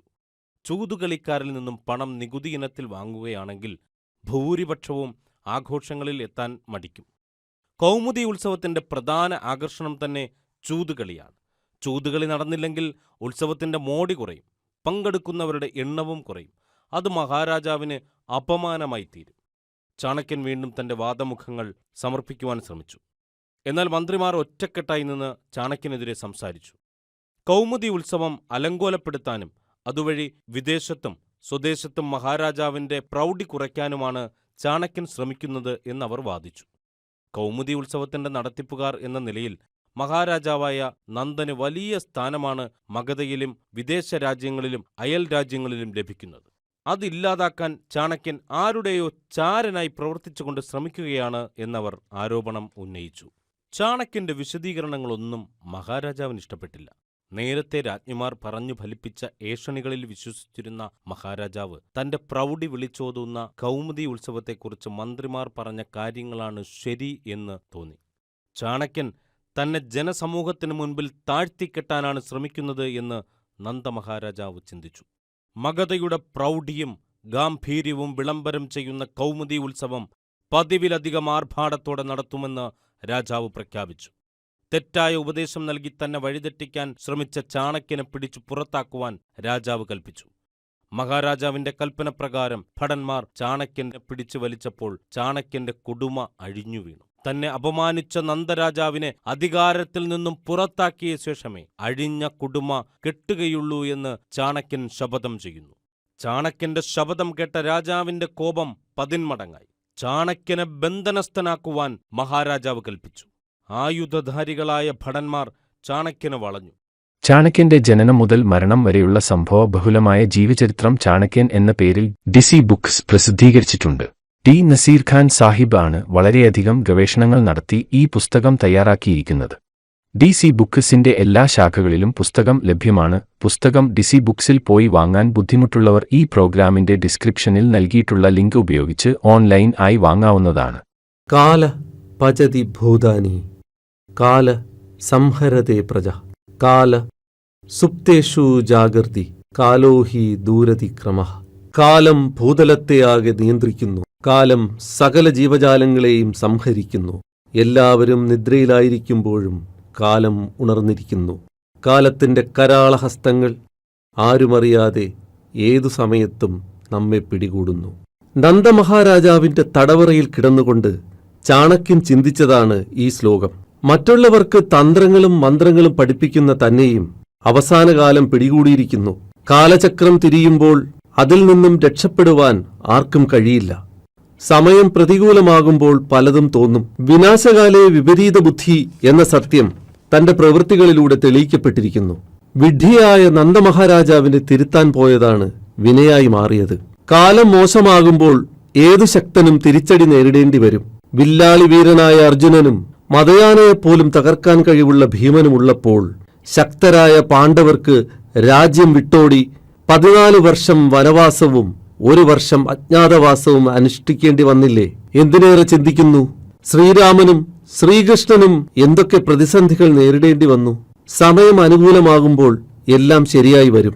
സമയം മോശമാണെന്ന് കരുതി വെറുതെ ഇരുന്നാൽ ഒരിക്കലും സമയം ശരിയായി വരികയില്ല. നാം ചെയ്യേണ്ട കാര്യങ്ങൾ ബുദ്ധിപൂർവം ചെയ്യണം. എങ്കിൽ മാത്രമേ സമയം അനുകൂലമാകുമ്പോൾ രക്ഷപ്പെടാൻ കഴിയൂ. ചാണക്യൻ തന്നെ അടച്ചിട്ടിരിക്കുന്ന തടവറയാകെ ഒന്ന് പരിശോധിച്ചു. തനിക്ക് വിധിച്ചിരിക്കുന്നത് ഏകാന്ത തടവാണ്. മറ്റുള്ള തടവുകാരോട് ഒപ്പം തന്നെ പാർപ്പിച്ചാൽ താൻ ബുദ്ധിപൂർവം അവരുടെ സഹായത്തോടുകൂടി രക്ഷപ്പെടും എന്ന് കരുതിയാണ് കൊട്ടാരത്തിന്റെ പരിസരത്തുള്ള വളരെ കാലമായി ആരും ഉപയോഗിക്കാത്ത ഒരു മുറിയിൽ അടച്ചിട്ടിരിക്കുന്നത്. രാവിലെയും വൈകിട്ടും ഭക്ഷണം തരാൻ മാത്രം ജനൽ തുറക്കും. ജനൽ പാളിയിലൂടെ ഭക്ഷണം നൽകിയ ശേഷം ഭൃത്യൻ പാളി അടയ്ക്കും. മുറിയിൽ ഏറ്റവും മുകളിലായി അങ്ങിങ്ങായി ഇട്ടിരിക്കുന്ന ചെറിയ ദൂരത്തിലൂടെയാണ് പ്രകാശവും വായുവും കടക്കുന്നത്. രാത്രിയിൽ വെളിച്ചം കിട്ടുന്നതിനു വേണ്ടി ഒരു ഓട്ടുവിളക്കും ഒരു പാത്രത്തിൽ എണ്ണയും തിരികളും നൽകിയിട്ടുണ്ട്. അത്യാവശ്യ സന്ദർഭങ്ങളിൽ മാത്രമേ ചാണക്യൻ ദീപം തെളിക്കാറുള്ളൂ. ഒരു ദിവസം പ്രഭാത് ഗുരുവിനെ കാണാനെത്തി. രാജകുമാരനായിരുന്നതുകൊണ്ട് അവന് കൊട്ടാരത്തിൽ എവിടെയും സഞ്ചരിക്കാനുള്ള അനുവാദമുണ്ടായിരുന്നു. ആരും അവന് ചോദ്യം ചെയ്യുകയോ തടയുകയോ ചെയ്യില്ല. രഹസ്യമാക്കി വയ്ക്കേണ്ടത് രഹസ്യമാക്കി തന്നെ വയ്ക്കണം എന്ന ഗുരുവചനം ഓർമ്മയിലുള്ളതുകൊണ്ട് അവൻ സന്ദർശനം രഹസ്യമായിട്ടായിരുന്നു നടത്തിയത്. ജനൽപാളികൾ തുറന്ന് അവൻ ഗുരുവിനെ കണ്ടു. കയ്യിൽ കരുതിയിരുന്ന പഴങ്ങൾ ചാണക്യന് ഭക്തിപൂർവ്വം നൽകി. അങ്ങയുടെ ഈ അവസ്ഥയ്ക്ക് ഞാനും ഒരു കാരണക്കാരനാണ്. അങ്ങ് എനിക്ക് നൽകിയ സ്നേഹത്തിന് ഞാൻ എന്നും നന്ദിയുള്ളവനായിരിക്കും. അങ്ങയെ ഇവിടെ നിന്നും രക്ഷപ്പെടുത്തുന്നതിന് ഞാൻ സഹായിക്കാം. പ്രഭാത് തുടർന്നു. ഞാൻ ഈ മുറിയുടെ താക്കോൽ രഹസ്യമായി കൈക്കലാക്കി കൊണ്ടുവന്ന് അങ്ങയെ രക്ഷിക്കും. അതിനുള്ള സമയവും സന്ദർഭവും കാത്തിരിക്കുകയാണ് ഞാൻ. എന്നാൽ ചാണക്യൻ പ്രഭാതിനെ തടഞ്ഞു. മുറി തുറന്ന് ഞാൻ രക്ഷപ്പെട്ടാൽ നിന്നെ മാത്രമേ സംശയിക്കുകയുള്ളൂ. കാരണം നീ എന്റെ പ്രിയപ്പെട്ട ശിഷ്യനാണെന്ന് എല്ലാവർക്കും അറിയാം. നീ ഒരു കാര്യം മാത്രം ചെയ്താൽ മതി. എന്നെ തടവറയിലിട്ടിരിക്കുന്ന ഈ കെട്ടിടം ഉൾപ്പെടെ പരിസര പ്രദേശങ്ങളും കാവൽക്കാരുടെ സ്ഥാനവും കോട്ടമതിലുകൾ മരങ്ങൾ തുടങ്ങിയവ ഉൾപ്പെടുത്തി വിശദമായ ഒരു ചിത്രം വരച്ച് എനിക്ക് നൽകണം. ബാക്കി കാര്യങ്ങൾ ഞാൻ നോക്കിക്കൊള്ളാം. രക്ഷപ്പെടാനുള്ള മാർഗങ്ങൾ ആലോചിക്കുമ്പോൾ പിടിക്കപ്പെടാതിരിക്കാൻ വളരെ കരുതൽ വേണം. ഏതാനും ദിവസങ്ങൾ കഴിഞ്ഞപ്പോൾ തടവറ നിൽക്കുന്ന കെട്ടിടവും സമീപ പ്രദേശങ്ങൾ ഉൾപ്പെടുന്ന രേഖാചിത്രവുമായി പ്രഭാത് ചാണക്യനെ കാണാനെത്തി. ചിത്രം ചാണക്യന് കൈമാറിക്കൊണ്ട് പ്രഭാത് പറഞ്ഞു, അങ്ങേക്ക് എന്ത് സഹായം ആവശ്യമുണ്ടെങ്കിലും നിറവേറ്റിത്തരാൻ ഈ ശിഷ്യൻ തയ്യാറാണ്. ഇനി അങ്ങേക്ക് എന്തൊക്കെ സഹായങ്ങളാണ് വേണ്ടത്? നീ ഇനി ഇങ്ങോട്ട് വരാതിരുന്നാൽ മാത്രം മതി. കാരണം പലനാൾ കള്ളൻ ഒരു നാൾ പിടിക്കപ്പെടും എന്ന് നീ കേട്ടിട്ടില്ലേ? സ്വരം നന്നാവുമ്പോൾ പാട്ട് നിർത്തണം, അല്ലെങ്കിൽ അത് അപകടമായി തീരും. ഇതുവരെ നിന്നെ ആരും സംശയിച്ചിട്ടില്ല, ചാണക്യൻ പറഞ്ഞു. ഇനി ഇത് തുടരേണ്ട. ചാണക്യൻ സ്വരമുയർത്തി അല്പം താക്കീത് സ്വരത്തിൽ തന്നെ പറഞ്ഞു. അവിടുന്ന് പറയുന്നത് പോലെ അവൻ ചാണക്യനെ തൊഴുതു മടങ്ങി. ചാണക്യൻ പ്രഭാത് നൽകിയ ചിത്രം പല പ്രാവശ്യം പരിശോധിച്ചു. തടവറ നിൽക്കുന്ന കെട്ടിടം, ചുറ്റുപാടുകൾ, മതിലുകൾ, കവാടങ്ങൾ, കാവൽക്കാർ, വൃക്ഷങ്ങൾ തുടങ്ങി സകലതും എവിടെയാണ് സ്ഥിതി ചെയ്യുന്നത് എന്ന് ചാണക്യൻ മനസ്സിൽ ഉറപ്പിച്ചു. കാണാപാഠം പഠിച്ച് ഇനി ഈ തടവറയിൽ നിന്നും എങ്ങനെ പുറത്തു കിടക്കാമെന്ന് കണ്ടുപിടിക്കണം. ചാണക്യന്റെ കാലിൽ പെട്ടെന്ന് ഒരു ഉറുമ്പ് കടിച്ചു. പതിവിന് വിപരീതമായി ചാണക്യൻ ഉറുമ്പിനെ യാതൊന്നും ചെയ്തില്ല. ഉറുമ്പ് വന്ന വഴി അദ്ദേഹം സൂക്ഷ്മമായി നിരീക്ഷിച്ചു. ചാണക്യൻ തന്നെ പാർപ്പിച്ചിരുന്ന മുറി ആകെ ഒന്ന് വിശദമായി പരിശോധിച്ചു. ഉറുമ്പുകൾ ധാന്യമണിയുമായി സഞ്ചരിക്കുന്നത് ചാണക്യന്റെ ശ്രദ്ധയിൽപ്പെട്ടു. ഉറുമ്പുകൾ സഞ്ചരിക്കുന്ന പാത അദ്ദേഹം കണ്ടുപിടിച്ചു. എവിടെയാണ് ഉറുമ്പുകൾ കൂടുകൂട്ടുന്നത് എന്ന് മനസ്സിലാക്കി. ഈ ഉറുമ്പുകൾക്ക് ധാന്യമണി എവിടെ നിന്ന് കിട്ടുന്നു? അദ്ദേഹം ചിന്തിച്ചു. ഈ മുറിക്കടുത്തെവിടെയോ ധാന്യങ്ങൾ സൂക്ഷിക്കുന്ന ഒരു നിലവറ ഉണ്ടെന്ന് ചാണക്യൻ ഊഹിച്ചു. വളരെ ദിവസത്തെ പരിശ്രമങ്ങൾക്ക് ശേഷം അദ്ദേഹത്തെ പാർപ്പിച്ചിരുന്ന മുറിയിൽ നിന്നും ഭൂമിക്കടിയിലേക്ക് തുറക്കുന്ന ഒരു രഹസ്യ അറയുടെ വാതിൽ കണ്ടെത്തി. ഒരു ദിവസം രാത്രി ഈ വാതിൽ ചാണക്യൻ വളരെ പണിപ്പെട്ട് തുറന്നു. താഴേക്ക് തുറക്കുന്ന വലിയ ഒരു ഇരുട്ടറയായിരുന്നു അത്. ദീപത്തിന്റെ സഹായത്താൽ മുകളിൽ നിന്നും താഴോട്ട് നോക്കിയെങ്കിലും കാഴ്ചകൾ അവ്യക്തമായിരുന്നു. ഈ നിലവറ എവിടെയായിരിക്കും അവസാനിക്കുന്നത്? നിലവറ ആകെ ഇരുട്ടാണ്. ചെറിയ ദീപവുമായി നിലവറയിൽ കൂടി നടക്കുക പ്രയാസമാണ്. പണ്ടുകാലത്ത് പണിതതായിരിക്കണം ഈ നിലവറ. ഇപ്പോഴത്തെ ഭരണാധികാരികൾക്ക് ഈ നിലവറയെക്കുറിച്ച് വലിയ അറിവൊന്നുമുള്ളതായി തോന്നുന്നില്ല. അറിവുണ്ടായിരുന്നെങ്കിൽ എന്നെ ഈ മുറിയിൽ അടയ്ക്കുകയില്ലായിരുന്നു. അയൽ രാജ്യങ്ങൾ മഗധയെ ആക്രമിച്ച് കീഴ്പ്പെടുത്തിയാൽ രാജകുടുംബാംഗങ്ങൾക്ക് രഹസ്യമായി രക്ഷപ്പെടുവാൻ പണ്ടുകാലത്ത് നിർമ്മിച്ചതായിരുന്നു ഈ നിലവറ എന്ന് തോന്നുന്നു. പിറ്റേ ദിവസം രാവിലെ ഭക്ഷണം കൊണ്ടുവന്ന് കാവൽക്കാരനോട് ചാണക്യൻ പറഞ്ഞു, വിളക്കിൽ ഉപയോഗിക്കുന്ന തിരിയും എണ്ണയും തീർന്നുപോയിരിക്കുന്നു. വൈകുന്നേരം ഭക്ഷണം കൊണ്ടുവന്നപ്പോൾ അയാൾ ഒരു പാത്രത്തിൽ കുറച്ച് എണ്ണയും തിരികളും കൊണ്ടുവന്ന് ചാണക്യന് നൽകി. തുടർന്നുള്ള ഏതാനും ദിവസങ്ങളിൽ ചാണക്യൻ രാത്രിയാകുമ്പോൾ വിളക്കും കയ്യിലേന്തിക്കൊണ്ട് നിലവറയിലൂടെ സഞ്ചരിക്കും. നിലവറയുടെ ഒരു ഭാഗത്തായി ധാന്യമണികൾ കൂട്ടിയിട്ടിരിക്കുന്നത് ചാണക്യൻ കണ്ടു. എന്നാൽ അവയിൽ ഭൂരിഭാഗവും പൊടിഞ്ഞ് ഉപയോഗശൂന്യമായിരുന്നു. അവ ഉറുമ്പുകളുടെയും ചിതലുകളുടെയും ഭക്ഷണമായിരുന്നു. ചാണക്യൻ പൊളിഞ്ഞ ധാന്യമണികൾ പരിശോധിച്ചു. കുറഞ്ഞത് 100 വർഷം മുമ്പെങ്കിലും ശേഖരിച്ചു വച്ചിരുന്നവയാണ് അവ എന്ന് ചാണക്യന് മനസ്സിലായി. നിലവറയുടെ ഭിത്തികളും ചാണക്യൻ പരിശോധിച്ചു. രഹസ്യവാതിലുകളും അറകളും ധാരാളമുള്ളതായിരുന്നു ആ നിലവറ. നിലവറയ്ക്കുള്ളിൽ തന്നെ വേറെ പല നിലവറകൾ, സ്വർണ്ണ നാണയങ്ങൾ, സ്വർണ്ണ പാത്രങ്ങൾ, സ്വർണത്തിലും വെള്ളിയിലും തീർത്ത ആഭരണങ്ങൾ.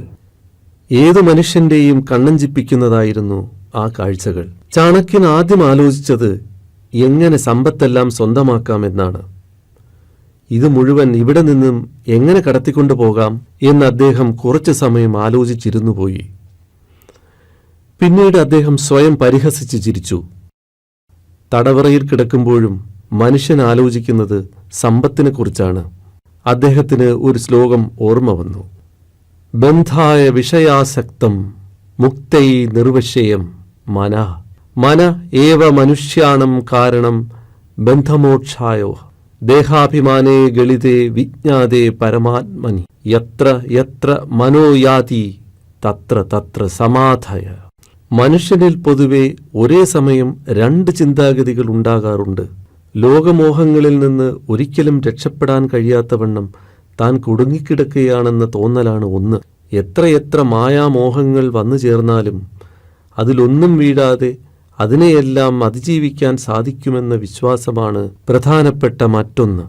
തടവറയിൽ നിന്നും രക്ഷപ്പെടുക എന്നതാണ് തന്റെ ആദ്യത്തെ ലക്ഷ്യം. ലക്ഷ്യത്തിൽ തന്നെ ഉറച്ചു നിന്നാൽ മാത്രമേ വിജയത്തിലെത്താൻ കഴിയൂ. ഒരു കാര്യത്തിനിറങ്ങുമ്പോൾ നമ്മളെ ചുറ്റി പല കാര്യങ്ങളും വരും. വ്യാമോഹം നിമിത്തം കിട്ടുന്ന അവസരങ്ങളിലെല്ലാം എടുത്തു ചാടിയാൽ ദുഃഖിക്കേണ്ടി വരും. എങ്ങും എത്താതെ യാത്ര പകുതി വച്ച് അവസാനിപ്പിക്കേണ്ടിയും വരും. പ്രഭാത് കൊണ്ടുവന്ന ചിത്രവും താൻ ഗുഹയിൽ കണ്ട വഴികളും ചാണക്യൻ ഒന്നുകൂടി മനസ്സിൽ ഒത്തുനോക്കി കണക്കുകൂട്ടി ആലോചനയിൽ മുഴുകി. പെട്ടെന്ന് അദ്ദേഹത്തിന്റെ മനസ്സിൽ മിന്നൽ പിണർ പോലെ ഒരാശയം വന്നു തട്ടി. പ്രഭാത് വരച്ചു നൽകിയ ചിത്രത്തിന്റെ തടവറ നിൽക്കുന്ന കെട്ടിടത്തിൽ നിന്നും ഏകദേശം 1000 അടി അകലെയായി ഇടിഞ്ഞു പൊളിഞ്ഞു വീഴാറായ പഴയ മാളിക സ്ഥിതി ചെയ്യുന്നുണ്ട്. മാളികയുടെ 3 വശവും ഉദ്യാനവും, ഒരു വശത്ത് അരുവിയും ഒഴുകുന്നു. തടവറ സ്ഥിതി ചെയ്യുന്ന കെട്ടിടത്തിൽ നിന്ന് പൊളിഞ്ഞു വീഴാറായ മാളികയിലേക്ക് നിലവറയിലൂടെ ഒരു വഴി കാണാനുള്ള സാധ്യതയുണ്ട്. ആ സാധ്യത തെളിയുകയാണെങ്കിൽ തടവറയിൽ നിന്നും നിലവറ വഴി മാളികയിൽ കടക്കാനും മാളികയിൽ നിന്നും നദിയിലൂടെയോ ഏതെങ്കിലും മരത്തിന്റെ ശിഖരങ്ങൾ മതിലിനു പുറത്തോട് ചാഞ്ഞു നിൽക്കുകയാണെങ്കിൽ അതുവഴി പുറത്തേക്ക് രക്ഷപ്പെടാനുള്ള വഴി തെളിഞ്ഞിരിക്കുന്നു. പക്ഷേ എന്തിനാണ് ഞാൻ രക്ഷപ്പെടുന്നത്? എനിക്കൊരു ലക്ഷ്യമുണ്ട്, എനിക്കൊരു പ്രതിജ്ഞയുണ്ട്. നന്ദമഹാരാജാവിനെ പുറത്താക്കിയ ശേഷമേ ഞാൻ എൻ്റെ കുടുമ കെട്ടൂ എന്ന് എൻ്റെ പ്രതിജ്ഞ. അത് നടപ്പാക്കണം. എൻ്റെ പ്രതിജ്ഞ നടപ്പാക്കുവാൻ എൻ്റെ ലക്ഷ്യം സാധിക്കുന്നതിനു വേണ്ടി അതിനാണ് ഞാൻ രക്ഷപ്പെടുന്നത്. നന്ദമഹാരാജാവിനെ പുറത്താക്കുക എന്നത് അത്ര നിസ്സാരമായ കാര്യമല്ല. അധികാരവും ആളും അർത്ഥവും ആയുധവും ഇല്ലാത്ത താൻ എങ്ങനെ മഗധയിലെ രാജാവിനെ പുറത്താക്കും? അതിനായുധവും അർത്ഥവും സൈന്യവും എല്ലാം വേണം. തനിക്കുള്ള സമ്പാദ്യം അറിവ് മാത്രമാണ്. എന്റെ ബുദ്ധിശക്തി ഉപയോഗിച്ച് ഞാൻ പഠിച്ച പാഠങ്ങൾ ഉൾക്കൊണ്ട് ഒരു രാജ്യത്തിലെ ഭരണാധികാരിയെ പുറത്താക്കുക എന്നത് അത്ര നിസ്സാര കാര്യമല്ല. പക്ഷേ നാം ശക്തമായി ആഗ്രഹിച്ചാൽ എന്തു കാര്യങ്ങളും നടപ്പാക്കും. പക്ഷേ അതിനു ചില സംഗതികളൊക്കെ ഒത്തുവരണം. ആളും അർത്ഥവും ആയുധവും സൈന്യവും ഒക്കെ സംഘടിപ്പിച്ചാൽ പോലും വിജയിക്കില്ല. മുന്നിൽ നിന്നു നയിക്കാൻ ഒരു നേതാവ് വേണം. വെറുതെ ഒരാളിനെ നേതാവാക്കിയതുകൊണ്ട് ജനങ്ങൾ അംഗീകരിക്കില്ല. നന്ദനെ അധികാരത്തിൽ നിന്ന് പുറത്താക്കണം എങ്കിൽ തനിക്കൊരു സഹായി വേണം. ശക്തനായ ഒരു സഹായിയെയാണ് വേണ്ടത്. ദുർബലാശ്രയോഹി ദുഃഖമാവഹതി. ദുർബലനെ ആശ്രയിച്ചാൽ അതിൻ്റെ ഫലമായി ദുഃഖം മാത്രമേ ഉണ്ടാകൂ. തന്നെക്കാൾ ശക്തനായ ഒരു മിത്രത്തെ അല്ലെങ്കിൽ സഹായിയെ നേടിയാൽ മാത്രമേ വിജയിക്കുകയുള്ളൂ. ദുർബലൻ എപ്പോഴും നമ്മൾക്കൊരു ബാധ്യതയായി മാറും. ആയതിനാൽ തനിക്കു വേണ്ടത് ദുർബലരെയല്ല, എല്ലാവരും അംഗീകരിക്കുന്ന ശക്തനായ ഒരു വ്യക്തിയാണ് വേണ്ടത്. അർജുനനെ മുൻനിർത്തി കുരുക്ഷേത്ര യുദ്ധം ജയിപ്പിച്ച ശ്രീകൃഷ്ണനാണ് തന്റെ ഗുരു. യുദ്ധം ജയിക്കാൻ അർജുനൻ മാത്രം പോരാ, എടുത്തു കാണിക്കാൻ എല്ലാ ഗുണങ്ങളും തികഞ്ഞ ഒരു ധർമ്മപുത്രർ വേണം. എങ്കിൽ മാത്രമേ തന്റെ പ്രതിജ്ഞ പൂർത്തിയാകൂ. മഗധയ്ക്ക് ഒരു പുതിയ യുഗം പിറക്കുന്നു. നന്ദനെ അധികാരത്തിൽ നിന്നും പുറത്താക്കി വധിക്കണം. തന്നെ അപമാനിച്ച രാജാവിനെ പുറത്താക്കണം എന്നു മാത്രമേ തനിക്കാഗ്രഹമുണ്ടായിരുന്നുള്ളൂ. എന്നാൽ തന്നെ കാരാഗ്രഹത്തിലടച്ച് നന്ദൻ വധിക്കപ്പെടുക തന്നെ വേണം. പകരമാര്? തനിക്ക് രാജാവാകേണ്ട. ബുദ്ധിയുള്ളതുകൊണ്ട് മാത്രം ഒരാൾ അധികാരത്തിൽ ശോഭിക്കില്ല. അതിനു വേറെ പല ഗുണങ്ങളും വേണം. ജനങ്ങൾ അംഗീകരിക്കണം. ആരാണ് തന്റെ പട നയിക്കുക? പെട്ടെന്ന് ചാണക്യന്റെ മനസ്സിൽ പ്രഭാതിന്റെ മുഖം ഓർമ്മയിലെത്തി. പ്രഭാത് ദാസ്യസ്ത്രീക്ക് ജനിച്ചവനാണെങ്കിലും രാജകുമാരനാണ്. പ്രഭാതിന് കുറെ ഗുണങ്ങളുണ്ട്, അതോടൊപ്പം ചില ദോഷങ്ങളും. വേറൊരാളെ കണ്ടെത്തുന്നതുവരെ ലക്ഷ്യം സാധിക്കുവാൻ മുന്നിൽ നിർത്താൻ പ്രഭാതു മതിയാകും. ഇനി കാണാൻ വരരുത് എന്ന് താക്കീതു നൽകിയാണ് പ്രഭാതിനെ കഴിഞ്ഞ പ്രാവശ്യം പറഞ്ഞുവിട്ടത്. എങ്ങനെ പ്രഭാതിനെ വീണ്ടും കണ്ടെത്തും? കോഹി ഭാര സമൃദ്ധാനാം കിം ദൂരം വ്യവസായിനാം കോ വിദേശഃ സവിദ്യാനാം കാ പര പ്രിയവാദിനാം. ബുദ്ധിശക്തിയും സാമർഥ്യവുമുള്ളവന് ഒരു കാര്യവും അപ്രാപ്യമല്ല. ബിസിനസ് അറിയാവുന്ന നല്ല കച്ചവടക്കാർക്ക് ഏതു സ്ഥലത്താണെങ്കിലും വിജയിക്കാൻ കഴിയും. വിദ്യാഭ്യാസം നേടിയവർക്ക് ഏതു നാടും സ്വന്തം നാടുപോലെയാണ്. എവിടെയാണോ അവിടെ വിജയിക്കാനുള്ള ഒരു മാർഗം കണ്ടെത്താം. കാര്യങ്ങൾ നല്ലതുപോലെ പഠിച്ച് നല്ലതുപോലെ സംസാരിക്കുവാൻ അറിയാവുന്ന ഒരു വ്യക്തിക്ക് എവിടെയും വിജയിക്കാൻ കഴിയും. ഇതാണ് ഈ ശ്ലോകത്തിനർത്ഥം. തനിക്ക് അറിവുണ്ട്, അതുപയോഗിക്കാനുള്ള മാർഗവും സാമർഥ്യവുമുണ്ട്. അതുകൊണ്ട് നന്ദനെ തോൽപ്പിച്ചയാളെ വധിക്കുവാനും തന്റെ അഴിഞ്ഞ കുടുമ കെട്ടുവാനും തനിക്കു സാധിക്കും. നിശ്ചയദാർഢ്യത്തോടെ മുന്നോട്ടു പോയാൽ ഏതു പ്രതിബന്ധങ്ങളും തരണം ചെയ്യാൻ കഴിയും. പ്രഭാതിലേക്കെത്താനുള്ള ഏക വഴി ഭക്ഷണം കൊണ്ടുവരുന്ന സേവകനാണ്. സേവകനെ സ്വാധീനിച്ച് എങ്ങനെയെങ്കിലും തന്റെ സന്ദേശം എത്തിക്കും. എങ്കിൽ തനിക്കും പ്രഭാതിനും ഇവിടെ നിന്ന് ഒരുമിച്ച് രക്ഷപ്പെടാൻ കഴിയും. എന്നാൽ സേവകൻ താൻ പറയുന്നത് അനുസരിക്കുമോ? അയാൾ നന്ദമഹാരാജാവിന്റെ സേവകൻ മാത്രമാണ്. താൻ തടവറയിൽ കിടക്കുന്നവനും. താൻ അയാൾക്ക് സന്ദേശം കൊടുത്തുവിട്ടാൽ അയാൾ തന്നെ ഒറ്റുകൊടുക്കുകയില്ല എന്നെങ്ങനെ വിശ്വസിക്കാം? അപ്പോൾ ചാണക്യന് ഒരു ശ്ലോകം ഓർമ്മ വന്നു. ലുബ്ധം അർത്ഥേന ഗൃഹണിയാൽ സ്തബ്ധം അഞ്ജലി കർമ്മണ മൂർഖചന്തോനുവൃത്തേന യഥാർത്ഥത്വേന പണ്ഡിത. ധനാസക്തിയുള്ള ആളെ ധനം കൊണ്ട് സ്വാധീനിക്കാം. അകംഭാവികളെ കൈകൂപ്പി നമസ്കരിച്ചുകൊണ്ട് വശത്താക്കാം. ഒരു പടുവിഡ്ഢിയെ അയാളോട് യോജിച്ചു നിന്നുകൊണ്ട് പ്രീതിപ്പെടുത്താം. എന്നാൽ ഒരു യഥാർത്ഥ പണ്ഡിതനെ വശത്താക്കാൻ സത്യം പറഞ്ഞുകൊണ്ട് മാത്രമേ സാധിക്കൂ. ഓരോരുത്തർക്കും ഓരോ ദൗർബല്യമുണ്ട്. ദൗർബല്യം മനസ്സിലാക്കിയാൽ മാത്രമേ അയാളെ സ്വാധീനിക്കാൻ കഴിയൂ. സേവകൻ പണത്തോടാഗ്രഹമുണ്ടെങ്കിൽ അയാൾക്ക് പണം നൽകി സ്വാധീനിക്കാം. പിറ്റേ ദിവസം ഭൃത്യൻ ഭക്ഷണം കൊണ്ടുവന്നപ്പോൾ ചാണക്യൻ അയാളെക്കുറിച്ചുള്ള വിവരങ്ങൾ അന്വേഷിച്ചു. അങ്ങനെ ഏതാനും ദിവസം അയാളുമായി സംസാരിച്ചപ്പോൾ ചാണക്യനു മനസ്സിലായി, വളരെ ദാരിദ്ര്യത്തിൽ കഴിയുന്നവനാണ് ഇയാൾ. അയാൾക്ക് തന്റെ പെൺമക്കളെ വിവാഹം കഴിപ്പിച്ചയക്കാൻ സമ്പത്ത് ആവശ്യമുണ്ട്. സമ്പത്ത് ഭൃത്യന്റെ ദൗർബല്യമാണെന്ന് ചാണക്യൻ മനസ്സിലാക്കി. അന്നു രാത്രി ചാണക്യൻ നിലവറയിലേക്കിറങ്ങി. അവിടെ നിന്നും കുറച്ചു സ്വർണ്ണ നാണയങ്ങൾ ചാണക്യനെടുത്തു. എന്നിട്ട് തടവറയിൽ ആരും കാണാതെ ഒളിപ്പിച്ചു വച്ചു. പിറ്റേ ദിവസം ഭൃത്യൻ ഭക്ഷണം കൊണ്ടുവന്നപ്പോൾ ചാണക്യൻ അയാളോട് വളരെ സൗഹൃദമായി പെരുമാറുകയും സഹതാപം പ്രകടിപ്പിക്കുകയും ചെയ്തു. എന്നിട്ട് ചോദിച്ചു, എനിക്ക് പരിചയമുള്ള ധാരാളം ധനാഢ്യരുണ്ട്. അവർ വഴി ഞാൻ നിങ്ങളെ സഹായിക്കട്ടെ. അങ്ങ് എന്നെ സഹായിക്കുകയാണെങ്കിൽ ഞാൻ എന്നും അങ്ങയോട് നന്ദിയുള്ളവനാകും. ഭൃത്യൻ കൈകൂപ്പി. ചാണക്യൻ ഒളിപ്പിച്ചു വച്ചിരുന്ന സ്വർണ്ണ നാണയങ്ങൾ ഭൃത്യന് നൽകി. എന്നിട്ട് പറഞ്ഞു, രാജകുമാരനായ പ്രഭാത് എൻ്റെ ഉത്തമ ശിഷ്യനാണ്. അയാൾക്ക് നിങ്ങളെ കൂടുതൽ സഹായിക്കാൻ കഴിയും. വളരെ രഹസ്യമായി എന്നെ വന്ന് കാണാൻ അയാളോട് ഞാൻ നിർദ്ദേശിക്കുന്നതായി നിങ്ങൾ അറിയിക്കുമോ? തീർച്ചയായും പ്രഭോ, ഞാൻ ഈ കൃത്യം വളരെ രഹസ്യമായും കൃത്യതയോടും കൂടി ചെയ്തിരിക്കും. അങ്ങ് എന്നോട് കാണിക്കുന്ന ഈ സ്നേഹത്തിൻ്റെ കാരണമെന്താണ്? എനിക്ക് മനസ്സിലാകുന്നില്ല. അപ്പോൾ ചാണക്യൻ പറഞ്ഞു, ഭക്ഷണം തരുന്നവൻ ആരായാലും അവനെ ബഹുമാനിക്കുകയും സഹായിക്കുകയും ചെയ്യണം. അതാണ് ഞാൻ പഠിച്ച ധർമ്മം. നിങ്ങൾ എനിക്ക് മുടങ്ങാതെ ഭക്ഷണം കൊണ്ടുവരുന്നു. അത് നിങ്ങളുടെ ജോലിയാണെങ്കിലും നിങ്ങൾ വളരെ ഭംഗിയായി കൃത്യസമയത്തും എനിക്ക് ഭക്ഷണം എത്തിക്കുന്നുണ്ട്. അതുകൊണ്ടാണ് ഞാൻ നിങ്ങളെ സഹായിക്കാം എന്ന് പറഞ്ഞത്. വളരെ സന്തോഷമായി. അയാൾ ചാണക്യനെ താണു വണങ്ങി നന്ദിയോടെ മടങ്ങിപ്പോയി. പിറ്റേ ദിവസം വളരെ രഹസ്യമായി പ്രഭാത് എത്തി. നിനക്ക് മഗധയുടെ രാജാവാകണോ? ചാണക്യൻ ചോദിച്ചു. പ്രഭാത് ആകെ അമ്പരന്നു. ഗുരു, ഞാൻ രാജകുമാരനാണെങ്കിലും ദാസിപുത്രനാണ്. മറ്റു രാജകുമാരന്മാർ ഉള്ളപ്പോൾ ദാസിപുത്രൻ രാജാവാകുന്ന ചരിത്രം മഗധയ്ക്കില്ലല്ലോ. ചരിത്രം തിരുത്തിക്കുറിക്കാൻ പോകുന്നു പ്രഭാത്. പ്രഭാത് എന്ന ഈ രാജകുമാരൻ മഗധയുടെ അടുത്ത ഭരണാധികാരിയാകാൻ പോകുന്നു. ചാണക്യൻ ഉറച്ച ശബ്ദത്തിൽ പറഞ്ഞു. എങ്ങനെ? പ്രഭാത് ചോദിച്ചു. നാളെ രാത്രി ഞാൻ ഇവിടെ നിന്നും രക്ഷപ്പെടുന്നു. കൂടെ നീയുമുണ്ടാകണം.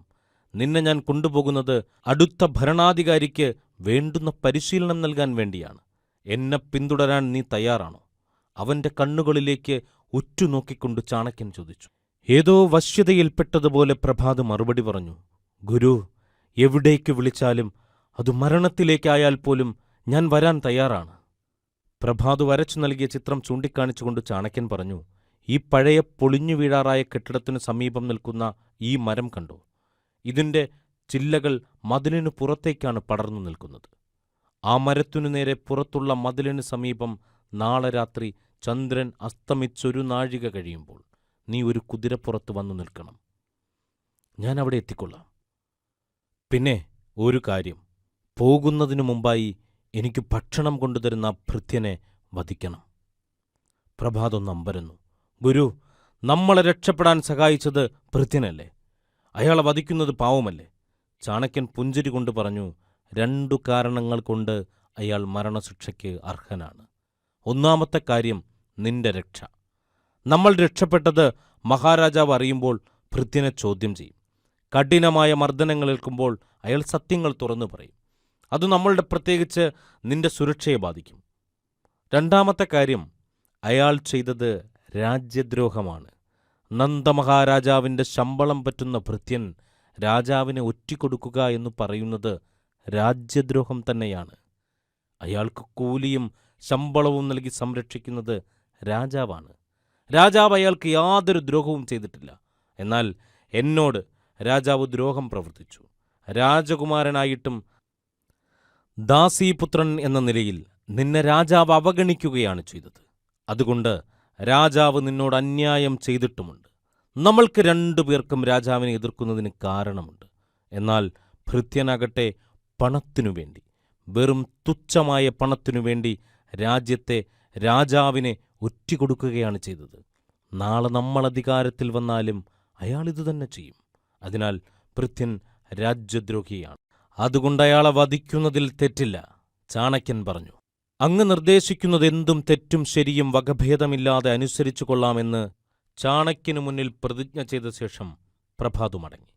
അന്നു രാത്രി ചന്ദ്രൻ അസ്തമിക്കുന്നതിനു മുമ്പായി ചാണക്യൻ തടവറയിൽ നിന്നും കത്തിച്ച ദീപവുമായി രഹസ്യവഴിയിലൂടെ നിലവറയിൽ പ്രവേശിച്ചു. നിലവറയിലെ ചെറിയ ഒരു അലമാരയുടെ രഹസ്യവാതിൽ തുറന്നു. നേരത്തെ തിരഞ്ഞ് മാറ്റിവെച്ചിരുന്ന വിലപിടിപ്പുള്ള രത്നങ്ങളിൽ ഏതാനും എണ്ണമെടുത്ത് മടിയിൽ ഭദ്രമായി സൂക്ഷിച്ചുവെച്ചു. എന്നിട്ട് നിലവറയിലൂടെ കുറച്ചു ദൂരം മുന്നോട്ട് നടന്നു. ചാണക്യൻ പല ദിവസങ്ങളിലായി നിലവറയിൽ പരിശോധിച്ച് ചില രഹസ്യമാർഗങ്ങളും കണ്ടെത്തിയിരുന്നു. ഭിത്തിയിലെ ഒരു കരിങ്കൽ കഷ്ണം ചാണക്യൻ തള്ളി ഒരു തുരങ്കത്തിലേക്കുള്ള പ്രവേശനമാർഗം കണ്ടുപിടിച്ചു. ഒരാൾക്ക് കടന്നു പോകാൻ കഴിയുന്ന അത്ര ഇടുങ്ങിയതായിരുന്നു തുരങ്കം. തുരങ്കത്തിൽ നിന്നിറങ്ങുന്നതിനു വേണ്ടി കല്ലുകൊണ്ട് പടികൾ കെട്ടി ഉണ്ടാക്കിയിരുന്നു. കൽപ്പടവുകളിലൂടെ സാവധാനം ചാണക്യൻ തുരങ്കത്തിലേക്കിറങ്ങി. ചാണക്യൻ നേരത്തെ പല പ്രാവശ്യം സന്ദർശിച്ചു പരിശോധിച്ച് വഴികൾ ശരിക്കും മനസ്സിലാക്കിയിരുന്നു. അതുകൊണ്ട് ഇടുങ്ങിയ തുരങ്കത്തിലൂടെയുള്ള ചാണക്യന്റെ യാത്ര ആയാസരഹിതമായിരുന്നു. തുരങ്കത്തിലൂടെ കുറച്ചു ദൂരം മുന്നോട്ടു പോയപ്പോൾ കല്ലുകൾ കൊണ്ട് പണിതീർത്തൊരു ചെറിയ പ്രവേശന കവാടത്തിന്റെ വാതിൽ തുരങ്കത്തിനൊരു വശത്തായി അല്പം മുകളിലായി കാണപ്പെട്ടു. ഏതാനും ചെറിയ പടികൾ മുകളിലേക്ക് കയറുവാനായി ഉണ്ടായിരുന്നു. ചാണക്യൻ പടികളിലൂടെ മുകളിലേക്ക് കയറി വാതിൽ തുറന്ന് പുറത്തെത്തി. ഇടുങ്ങിയ നടുമുറ്റം പോലെയുള്ള ഒരു സ്ഥലത്താണ് ചാണക്യൻ എത്തിയത്. മധ്യത്തിൽ ഏകദേശം 10 അടി ചുറ്റളവിൽ നടുമുറ്റം സ്ഥിതി ചെയ്യുന്നത് ഒഴിച്ചാൽ 4 പാടും ഉയരം കൂടിയ ഭിത്തികളായിരുന്നു. അവിടെ മേൽക്കൂരയും തട്ടും ഇല്ലാതിരുന്നതുകൊണ്ട് ആവശ്യത്തിന് നിലാവെളിച്ചം ലഭിച്ചിരുന്നു. നിലാവ് അസ്തമിക്കുന്നതുവരെ ചാണക്യൻ അവിടെ വിശ്രമിച്ചു. ചന്ദ്രൻ അസ്തമിച്ചു കഴിഞ്ഞപ്പോൾ ചാണക്യൻ അവിടെ നിന്നും പുറത്തു കടന്നു. ഏതാനും വാര സഞ്ചരിച്ചു കഴിഞ്ഞപ്പോൾ ഒരു വശത്തായി വലിയ ഒരു ആൽമരം പടർന്നു പന്തലിച്ചു നിൽക്കുന്നത് കണ്ടു. ചാണക്യൻ മരത്തിന്റെ മുകളിലൂടെ കയറി അതിന്റെ ഒരു ശാഖയിലൂടെ കുറച്ചു ദൂരം പുറത്തേക്ക് നടന്നു. അപ്പോൾ തൊട്ടുമുകളിലുള്ള ശാഖയിൽ പിടിച്ചുകൊണ്ടായിരുന്നു ചാണക്യൻ നടന്നിരുന്നത്. മുകളിലെ ശാഖയിൽ നിന്നും ഒരു വള്ളി താഴേക്ക് വളർന്ന് നിൽക്കുന്നത് ചാണക്യന്റെ ദൃഷ്ടിയിൽപ്പെട്ടു. ചാണക്യൻ ആ വള്ളിയിലൂടെ താഴോട്ടിറങ്ങി. മതിലിനു പുറത്ത് കുതിരയുമായി പ്രഭാത് കാത്തുനിൽപ്പുണ്ടായിരുന്നു. ചാണക്യൻ കുതിരപ്പുറത്ത് കയറി. ഇരുവരെയും വഹിച്ചുകൊണ്ട് കുതിര മഗധയുടെ കൊട്ടാരത്തിന്റെ കോട്ടവാതിൽ ലക്ഷ്യമാക്കി പാഞ്ഞു.